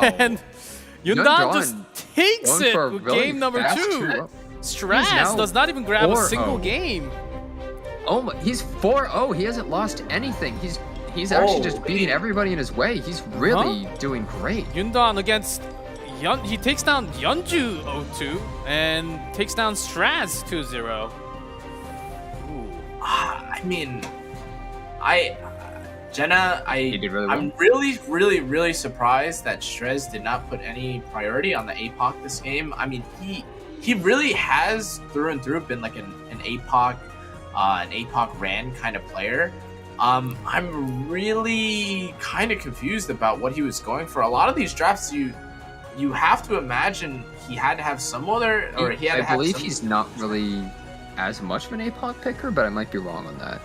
Well, like the issue is that you kind of saw what happened, right? The APOC didn't die. The Dilibit was available. He had to fight into the FCCs and all these sort of things, and I mean, it just didn't look like he had enough damage output, right? And it was just, okay, well, you know, now I'm going to tank out your big AoE rotation, and now the Dilibit's alive. And even to his credit, you know, for some of the matches, like, even if you had received the Wind Riders and stuff, it's still, like, a pretty much full HP APOC, a relatively unharmed Dilibit. And, I mean, I guess the APOC was close, or the FCC was close to dying, but... I think YunDuan taking the Ran both times really did matter, though, because... Yeah, especially in the first one, he would have been more weak to something like that, with like Ran Politis, and him taking that forced Strezz to do certain stuff. And he did it in the same way. He was just like, okay, if I can just force Strezz to pick certain stuff, and I draft around that just by picking this unit, and I'm taking away a big pick, I guess it just worked really well for him. Yep, certainly lots of interesting things are happening here in the global server. We are through round of 8, though. We still have 2 more matches to find out the 2 players who's going to be moving into the main stage. But before that, we'll take a short break. The big one, the big matches are coming very soon, guys. So stay tuned. Go get some popcorn. We will be back in just a few.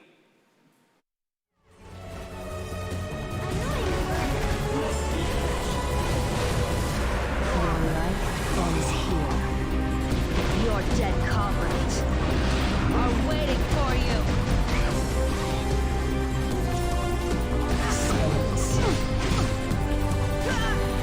I have no use for you. Your life ends here. Your dead comrades are waiting for you. I will raise my breath on those unwilling to listen. What are you looking at?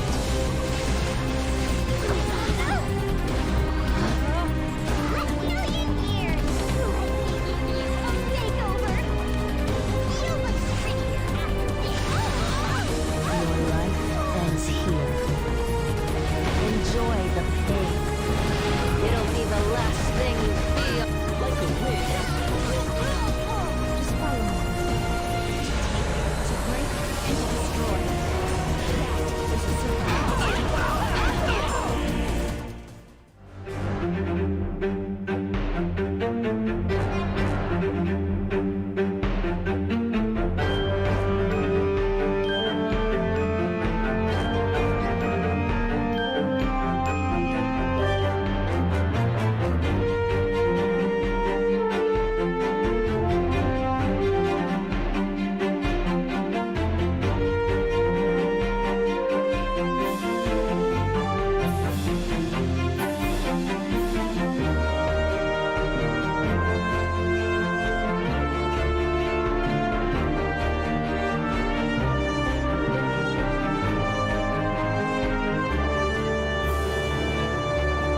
And welcome back to E7 World Arena Championship. It is global qualifier.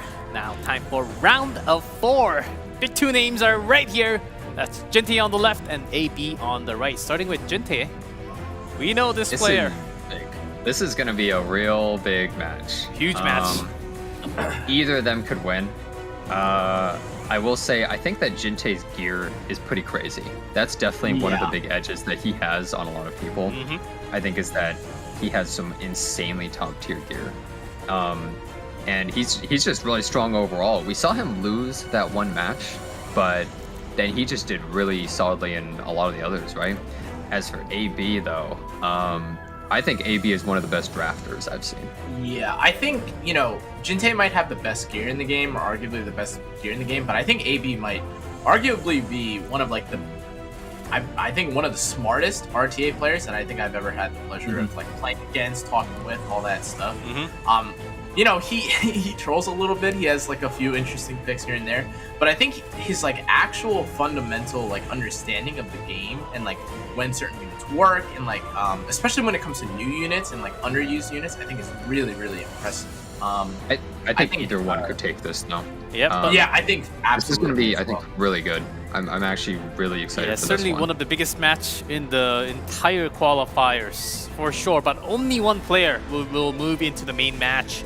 Let's see who it is going to be. I think we're ready to get into the draft. Here we go. Let's see the pre-bans. Jintae on the left, AB on the right.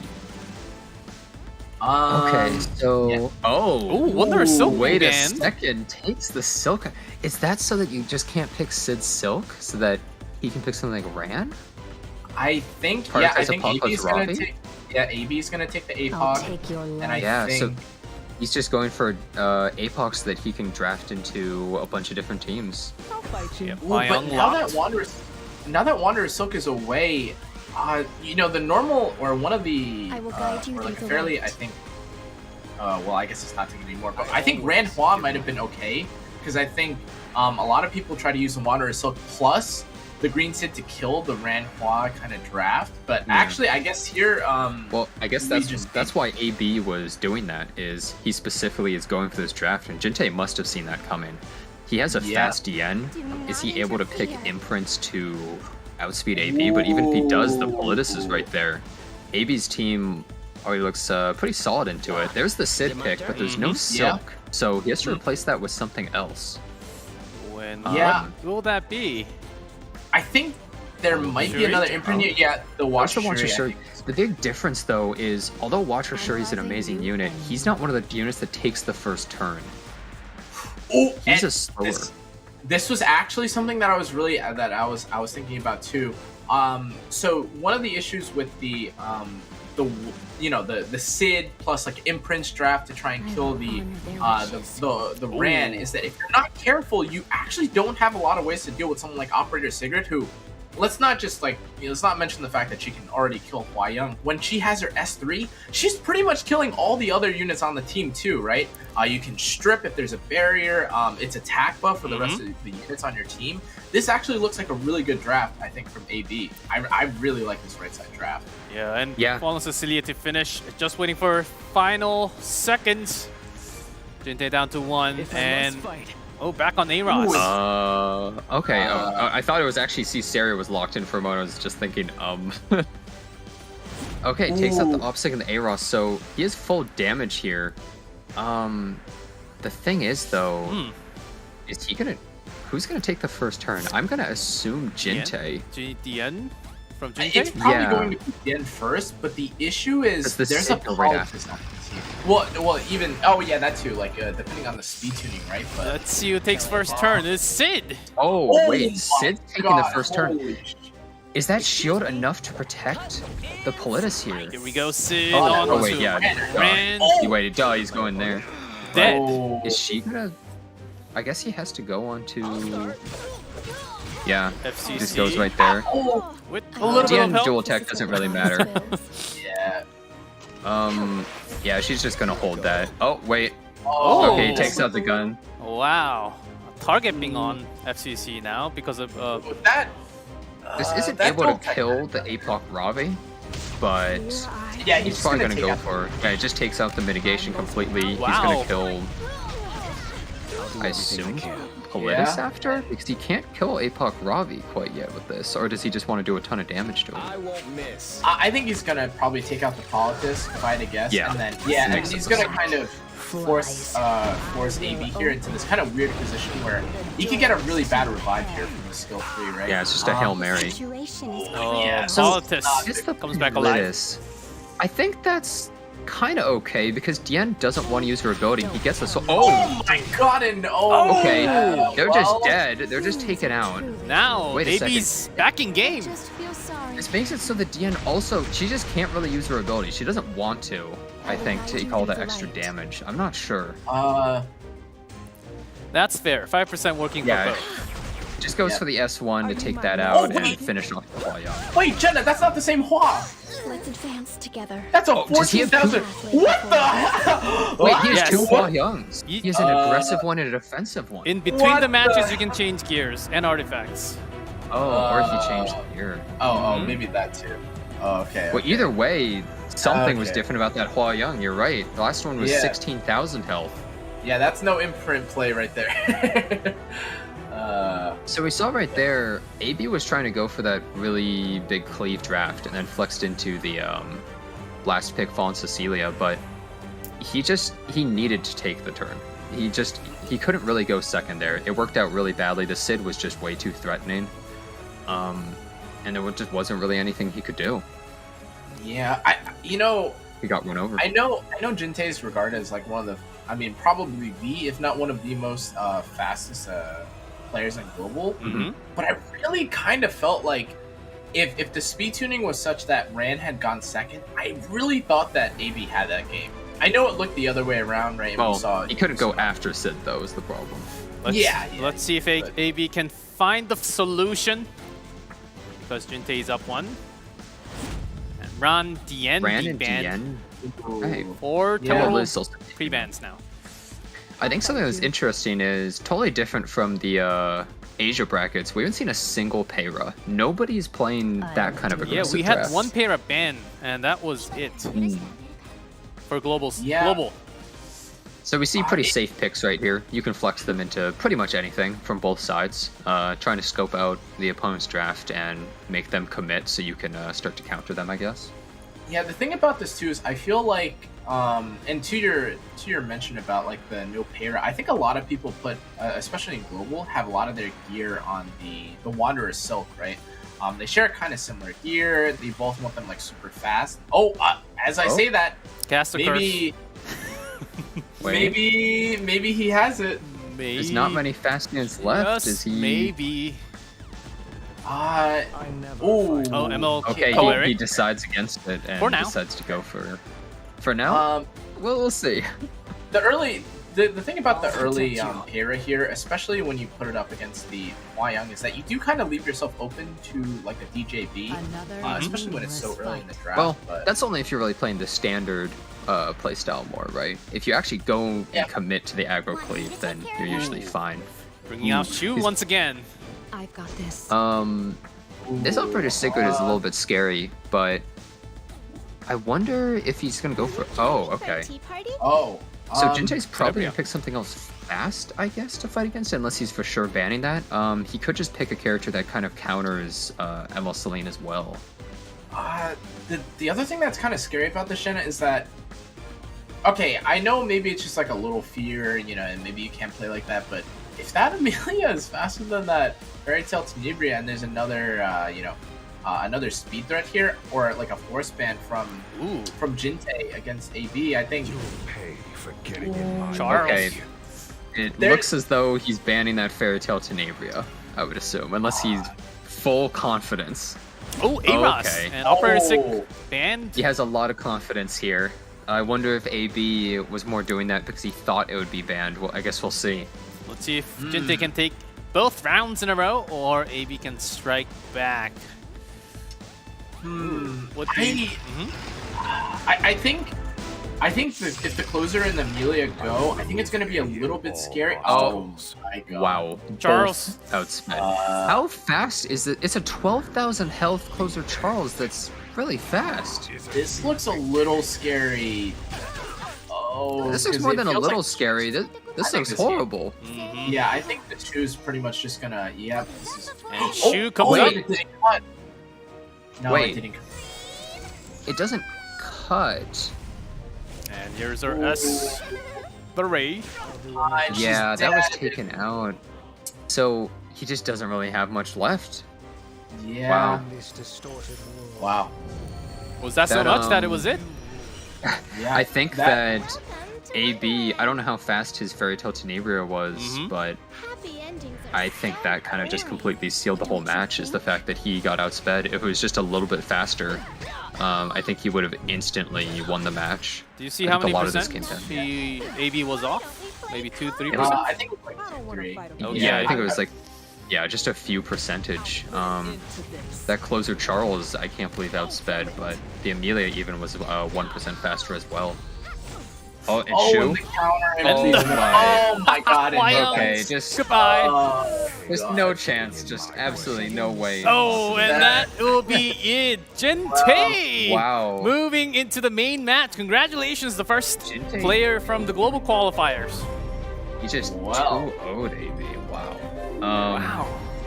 Can't okay, believe well- AB just lost like that. Yeah. That, I'm really surprised. There's a lot of surprises in this tournament from the Mhm. global side, I would say. Just so many strong players being taken out, and it's a shame that more of them we're not going to be able to see in the upcoming rounds as well, because there's just so many so top players. it's so tragic, honestly, that this match happened too, because I really thought that Yesin was.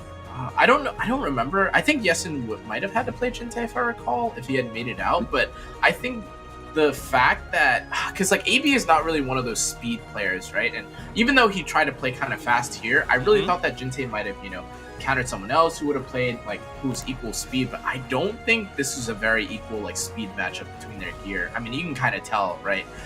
Like pretty much every unit that that Jintae picked here outsped AB's openers, right? Yeah. Which is really unfortunate, but I mean, Certainly, he's you know, got the they- players to make it into the main stage. yeah. Alright, Moving moving into into this next the one. next match, though. Here's Ozakir versus YunDuan.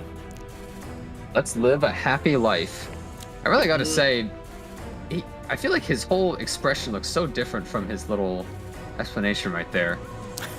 I know, it's just live a happy life, and he's kind of like staring you down, So Ozakir and YunDuan have looked really strong and consistent.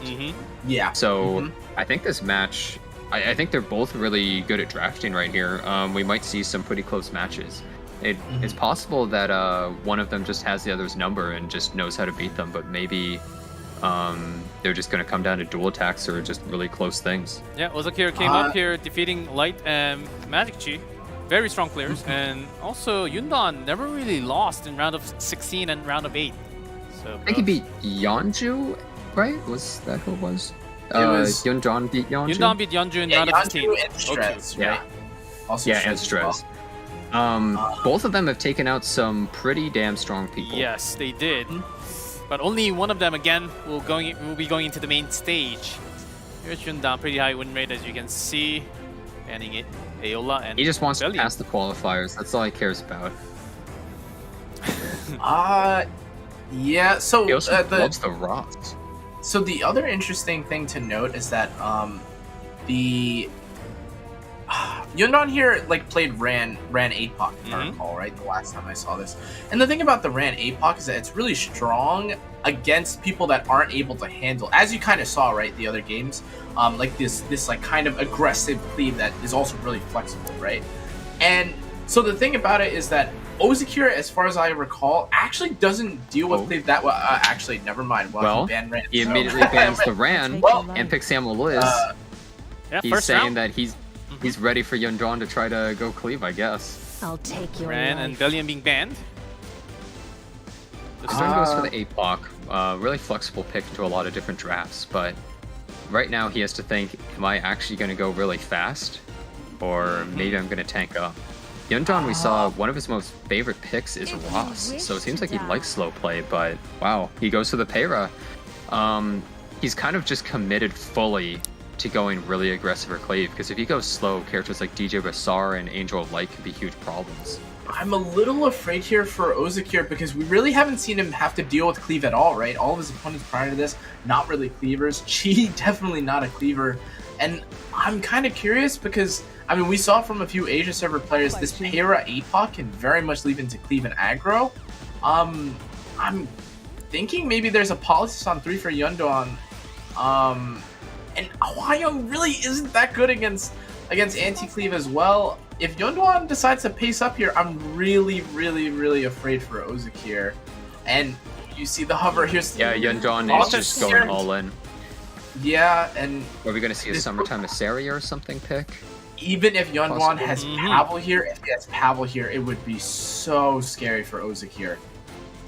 Yeah, mentioning I would again, Sharon, Sage, Vivian, Summer Break Charlotte will be available on main stage, but not yet for the qualifiers. Yeah. And I wonder how fast the speed gear of Ozakir is compared to YunDuan as well.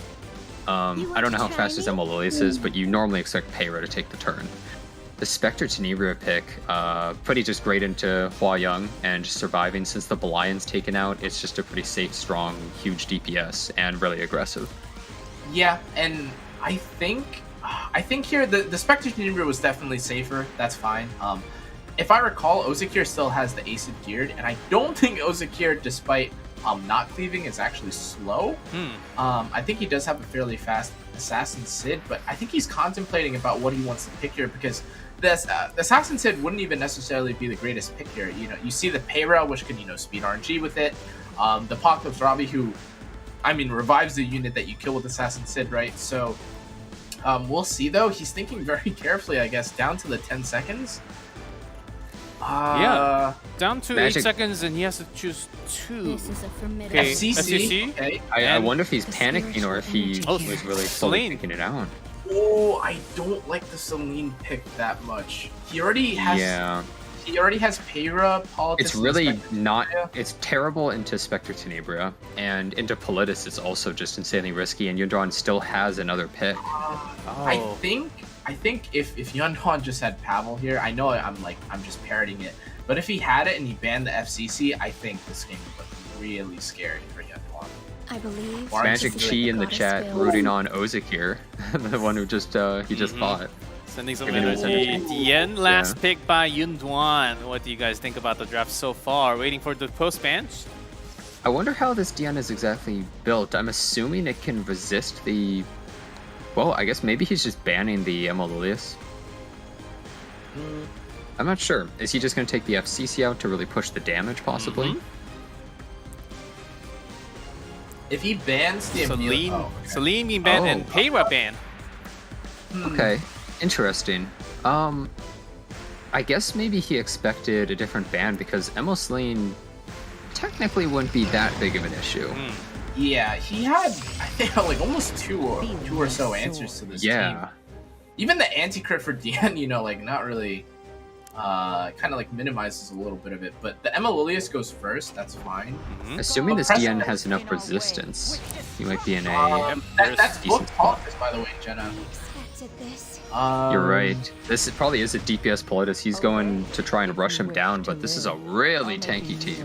Yeah. The thing is, we've seen this situation multiple times. Solo Hwayoung versus APOC Ravian just trying to push through that to get to Spectre Tenebria.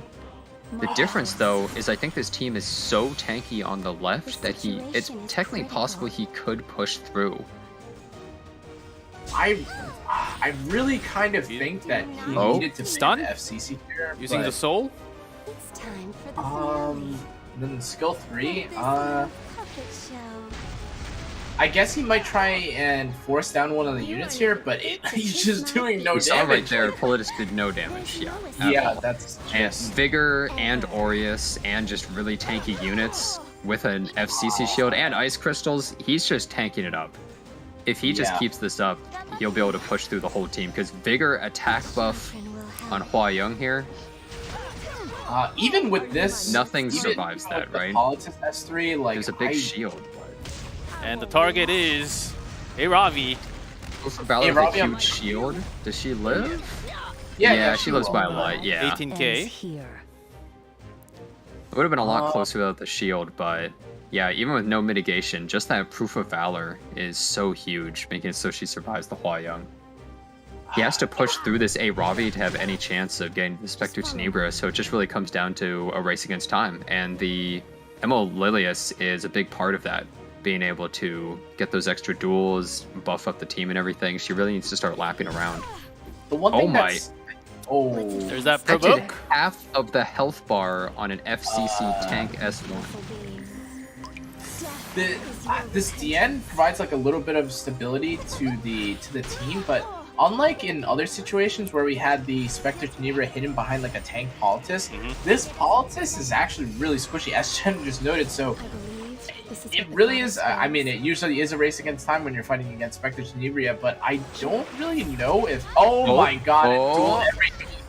Every dual attack matters, guys. Yeah, Okay. every single little bit matters in this kind of match. Any extra amount of damage can completely tilt the balance. Oh, because this really does look like now. It looks like this is a dead Lilius, right? Yeah, he doesn't kill the Politis there because a Ravi would just instantly S3 and revive. It looks like YunDuan is just pushing way he's too even much holding the damage soul right here. too. Yeah, he's saving it until the very end to just finish him off. It looks like Ozakir just is not able to survive this. The amount of damage he's taken with this attack buff team it's ridiculous. And A-Ravi's holding down the fort because it's like, oh, the moment you kill anybody else, I'm gonna kill you and bring them back. So it just feels like you get nothing for doing that. Ozakir had harder targets to choose. Oh, okay, just a small dual attack. I thought that was maybe another Spectre Tenebria coming in, but Yeah, that will be a big help. Yeah, oh god, Spectre Tenebria, because I really do think that duel kind of made the difference, right? Like that Emma Lilius, to be fair, was not like 100% HP, but I mean a dual attack from a unit that I mean is arguably your main DPS on your core is really significant, and I mean that even was now, no damage with the heal. You're saving S3. Yeah. I think we've definitely seen in all Here these we go. matches also. The God. Spectre, I mean the Apocalypse Ravi pick has just been so strong. Oh, Hua Young really not taking that much damage, but Yeah. probably due in part to the FCC. Oh, but finishes off the Politis. He just says, well, I may as well take this thing out anyways. You're gonna S3 me real soon. Jenna, we're in Frenzy 3 actually, and this Amelia has attack buff for this Hua Young. So- Unless he has the souls, That's I don't think it'll one shot. Well, maybe he's worked down the Proof of Valor enough that it almost could. He doesn't have the vigor like last time though. Here we go. And the Depending on how damage. close this is. Oh, it's 22k, really low. just not I enough. think he instantly S3s, yep. Immediately just S3, brings somebody back. Oh, never mind. Oh, it's Full it's- damage is better play. But the S2 will heal up the. Oh, it doesn't even matter. A-Ravi could die right now, and this Spectre Tenebra is going in. Yeah. Yep, with the souls. Oh man. Yeah, YunDuan. And that's it. We've seen this a couple of times today so far with the Spectre Tenebra Apocalypse Ravi, where you just can't break through it with Hua Young, and you push so much damage that these teams just can't survive. You can't defend against it, and you can't break through it fast enough with just Hua Young being the only damage Yeah, dealer. is A-Ravi the solution against Hua Young for now? Well, YunDuan will grab the first round. Wasn't Hua Young made to deal with Apocalypse Ravi? I seem to remember. Oh, what are you suggesting we get a Hua Young buff so she can do it better, Jenna? Or is that Of what you're course, saying? we need Hua Young that buff. is- that is definitely A-Ravi not buff. what I'm suggesting. Oh, it's kind of crazy. A character being designed who can't counter the unit she was designed to counter. That sounds like a Well, buff to me, guys. Yeah, she just counters every other character except for A-Ravi. And buff everything else too. Yeah, got it. Uh-huh. Yeah, but how do you think, Kana? Especially YunDuan's drafting, and YunDuan's drafting has been just completely in perfect form so far. Like, even against Strezz, he had nice reactions. Even against Ozakir here, not bad. I think it was kind of weird because if you look at this draft, like even if you just like isolate the match, like if you say FCC, Emma Lilius, Hua Young, Amelia against the Apox 10A, like Politis, like this left side should be like damn near like impossible to like break through in most scenarios, right? Because I mean, even though you get the attack buff, it's a vigor buff. It's like a vigor defense and I mean, guess like protected team with FCC. But I think that maybe with like maybe a dual attack list or something would have been better. But we'll see now. I don't think Amalolius is going to be available in this match anyways. So all right, moving into our second round, Tien and C Lilius being banned. You'll definitely notice that all the players are pretty much prioritizing either like getting rid of Blind Ran, but the big things is just mostly supports. Most people have just been banning all these attack buffing supports in a lot would matches.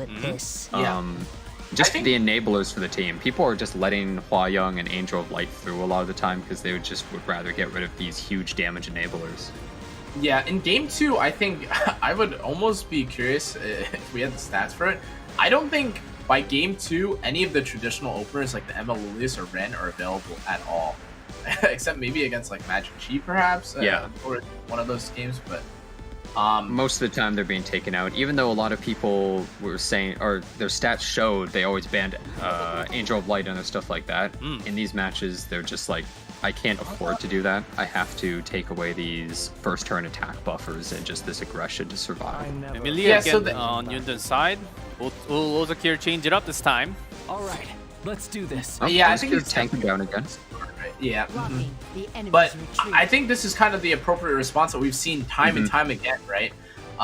You see the kind of smart, like a very, very slowed down team comp where you know, you have the hand or you have the Meteor Cowrick, you have the A-Roz, the Hua Young, and all of a sudden now you see the Operator Sigrid, you see the Shu to deal with the Hua Young, but it looks like Ozakir has a different answer now. The ML Celine and the Fairy Tail Tenebria. What do you think, Jenna? Yeah, quite different bands on picks on the left side. Well, I would assume Ozakir is confident that he's going to get the first turn with Fairy Tail Tenebria. We saw that with AB as well, and it didn't work so hot. But YunDuan might have to just ban that pick. This is kind of similar to what we saw last time, where Operator Sigrid, I guess it could kill the Hua Young, but then you revive it with ML Celine, I guess. But this is definitely a way different oh my god, entire draft for YunDuan. He takes out the okay, so if he takes the first turn with this Fairy Tail Tenebria, he might be able to lock down YunDuan long enough that he's able to take him out. If this if there's a book on the Fairy Tail Tenebria as well for 20 souls, this Hua Young could cycle pretty quickly too. Let's see, Celine does see the ban. If Jenna, I don't think we're thinking about the consideration that Amelia might be faster than the. Oh, okay, never mind. Nope. I was gonna say. Never mind. Off by 7%. What was that consideration? Okay, all right, never mind. Yep. Unless it's high ER. High ER. As we expected. Oh my god! Not as much. Wait! Oh my god! Wait! Oh, she's alive. Wait, she's alive. She's alive. Oh my god! Oh, but she's dead. Your life. Yeah, she's instantly gone. Wow. She was a pretty cool unit, huh? I did something. Provoked a lot of characters. My god, this character he really has to push this as fast as possible. This whole match comes down to, can he just take out like APOC, Ravi, and Shu before they actually get back online? I don't know. Ooh, with elemental disadvantage too. Is no soul burn either. The Opsig, when invisible again, she never got the unbuffable.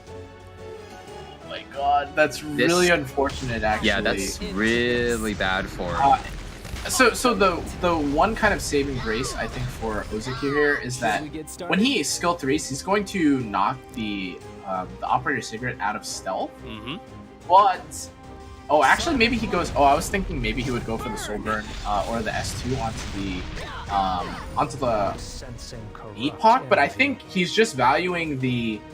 Oh yeah, I think he's gonna try and push up the. I think he S1s into him to push up to S2 with the Ross into the Operator Sigrid to take it out. Oh wait, actually, skill 2. Giving everyone the buff, but yeah, there's no real S3 value here, and I think it's damn near impossible for anyone here to die with, even with the shield, right? So, I think at this point, Oh, YunDuan actually does not look that safe unless. Oh wait! Bring it but up, the Amelia- Operator's secret. This looks pretty safe to me. Oh, S2 my God. on Hwayong. It's just gone. 19K. And you're Oh gone. my god! Oh, I forgot about the And Amelia extra turn. S2. Oh, Executing yeah, commands. there was just nothing he could do. As soon as it did get the unbuffable and went invisible, he couldn't kill it. There was nothing he could do against that. No more damage on the feel- left. I feel as though he had to S1 with the Emo Koeric Yeah, to I really go into the think Ross so, S2 on it on Hwayong. He would have been in a difficult position, but I don't think he had too much choice. Ah, Oh my. Shoes here. that With was cream. so unfortunate. I mean, he's still playing this out. I mean, there could be like No. Okay, the one condition at this point Jenna is just drawing the YunDuan- line here. I'm sorry, 0-2. but That's it. when you take out all of the DPS on your opponent's team, I know Emo Koeric's almost like a DPS, but He's yeah, definitely he can do some damage. hey, you see that death break? Hey, Hey, what's but up? and at any point that little rat could counterattack and kill somebody too. You never know, right? and there we go. It was Ozakir another getting taken 2-0. down. Ozakir does go down. YunDuan will be the second player moving into the main stage from global qualifiers. Congratulations. YunDuan was unbeatable. He Yes. won every single match, I'm pretty sure, and 0-6 most of them so weren't far. even close. Yeah. Wow. He definitely showed that he's incredibly strong. It makes sense why he was able to beat such a strong opponent in the first round. He just curious- kept beating every person pretty simply. I'm curious how tanky that Apocalypse Ravi was. She kind of just ate everything, you know. I'm pretty sure across games, across matches, she just kind of took the Apocalypse or the Hwayong S3 attack buff, like whatever it was, and kind of with stride, right? Like even the other game where there was like I think there was a bigger buff, right? An attack buff, and it still could kill, and that's it. You know, congratulations to YunDuan, and of course, like you know. Not to understate Ozakir's performance here at the E7WC Championship as well. I think he had a great set of first matches, except best of 16 into the round of 8. Yeah, definitely not. I would definitely not be disappointed going home as Ozakir. He really showed, you know, for someone that I think, yeah, you know, for someone who kind of like stuck to his guns, kind of played the playstyle he wanted to, didn't get intimidated. I thought, you know, yeah, he did really well. Yeah, I want to give a big shout out to all the players who made it into round of 16. Like even we had a lot of big names. I'm pretty sure we had crazy games. Even in best round of 8 had really cool games. Even though we only had 2 players moving out from each qualifiers, all of these players are really good. It's just that who's having somewhat better draft and somewhat better understanding as of who's the strongest at the moment. Oh my god, dude! Yeah, just, for sure. Just if you guys just see the highlight, every highlight of like the random S1 shoe proc into S2, it just Shoe it hurts. is- That certainly is a highlight though, It hurts my soul. Oh my god! because it Shu doesn't is one of happen those to me. Oh yeah? Shu could just deal a win, potentially. But I think a lot of the times that Shu was picked, it wasn't like she was robbing the opponent of the match. I think it was more that the match was pretty cut and dry. But like right here, Oh my god, that could have that been kill- really bad. And, like if that kill just turned 1, could you imagine? Oh my god. Off Yeah, 6, but, still very strong. yeah, we saw the Hwayong pick being kind of a liability a lot of the time. Yeah, today's win we rate saw for Hwayong people- is actually pretty low, right? Yeah, people were playing really well against it. The Apocalypse Ravi with the Spectre Tenebria draft just Shu. too tanky, can't take it out. Yeah, Shu is a great pick into it. The Operator Secret. It's pretty crazy because Hwayong is definitely one of the most feared characters in the whole game, like by far. But she did surprisingly well, or people were doing surprisingly well just taking it out over and over. Yep, here is the final tournament tree of the global qualifiers. Jintae, YunDuan, the 2 players moving into the main matches, the best of 5 in August after the balance patch, and of course in the main matches, Sharon, Sage, Vivian, and Summer Bay Charlotte will be available. So, did you guys expect Jintae and YunDuan to move out? Of course, we can talk about tomorrow's matches for first. Oh, Japan now this is exciting. and EU Okay, so- on the same day. The matches are at different times, though, is the thing. There's like a break between them, right? It starts with Japan, and then there's like, what, a 6-hour break or something? Yeah, Japan is starting at the same time, and 6 hours after the start of Japan, it's Europe because of European time. Yeah, so they can actually wake up. I know this whole tournament's been at not the best time for EU. Yes, it starts at like 3 a.m. for a lot of European time.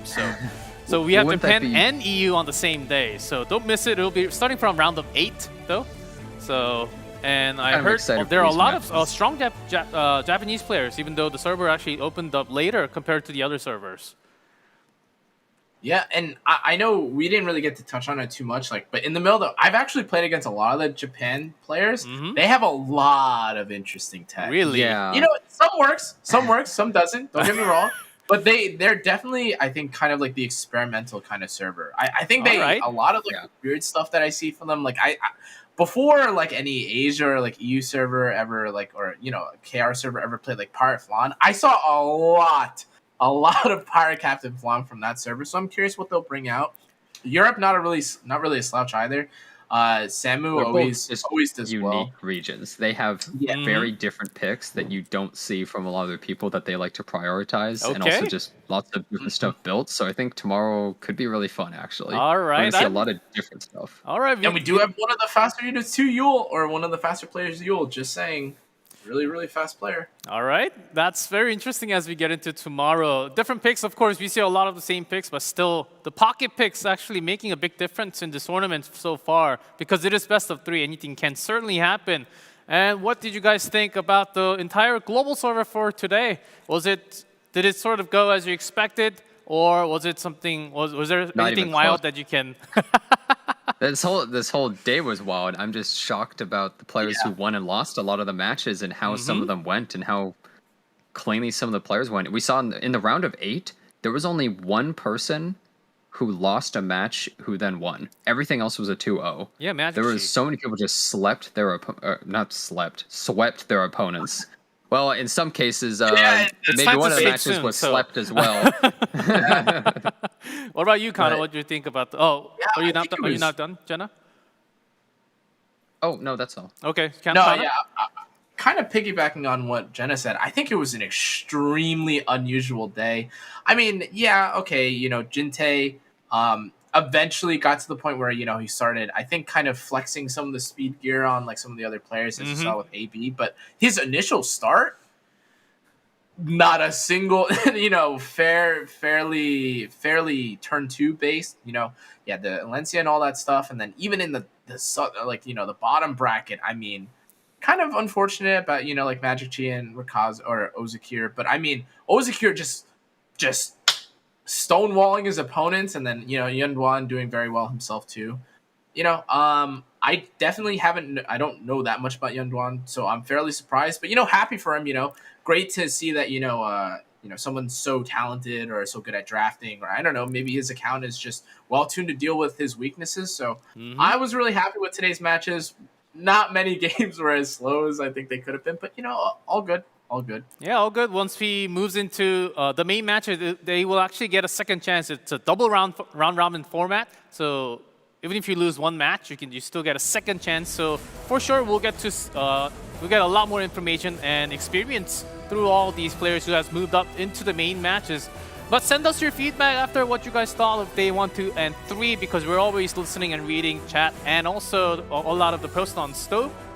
So make sure you just go into our official website. So we are all good to go for now.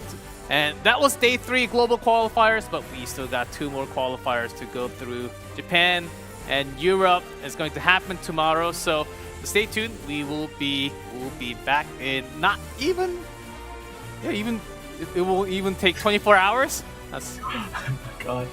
in just 20 hours we'll be back with Japan and EU. So let's see you in day number 4. Have an epic day. See you guys next time.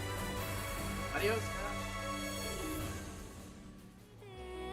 견디기 힘들 때면 언제든 찾아와. I'll be your energy. Trust you say, 생크림 케이크를 한 조각. Trust you say, 진한 밀크티를 한 모금. Trust you say, 퍼지는 달콤한 향기에 고민은 마법같이 fade out.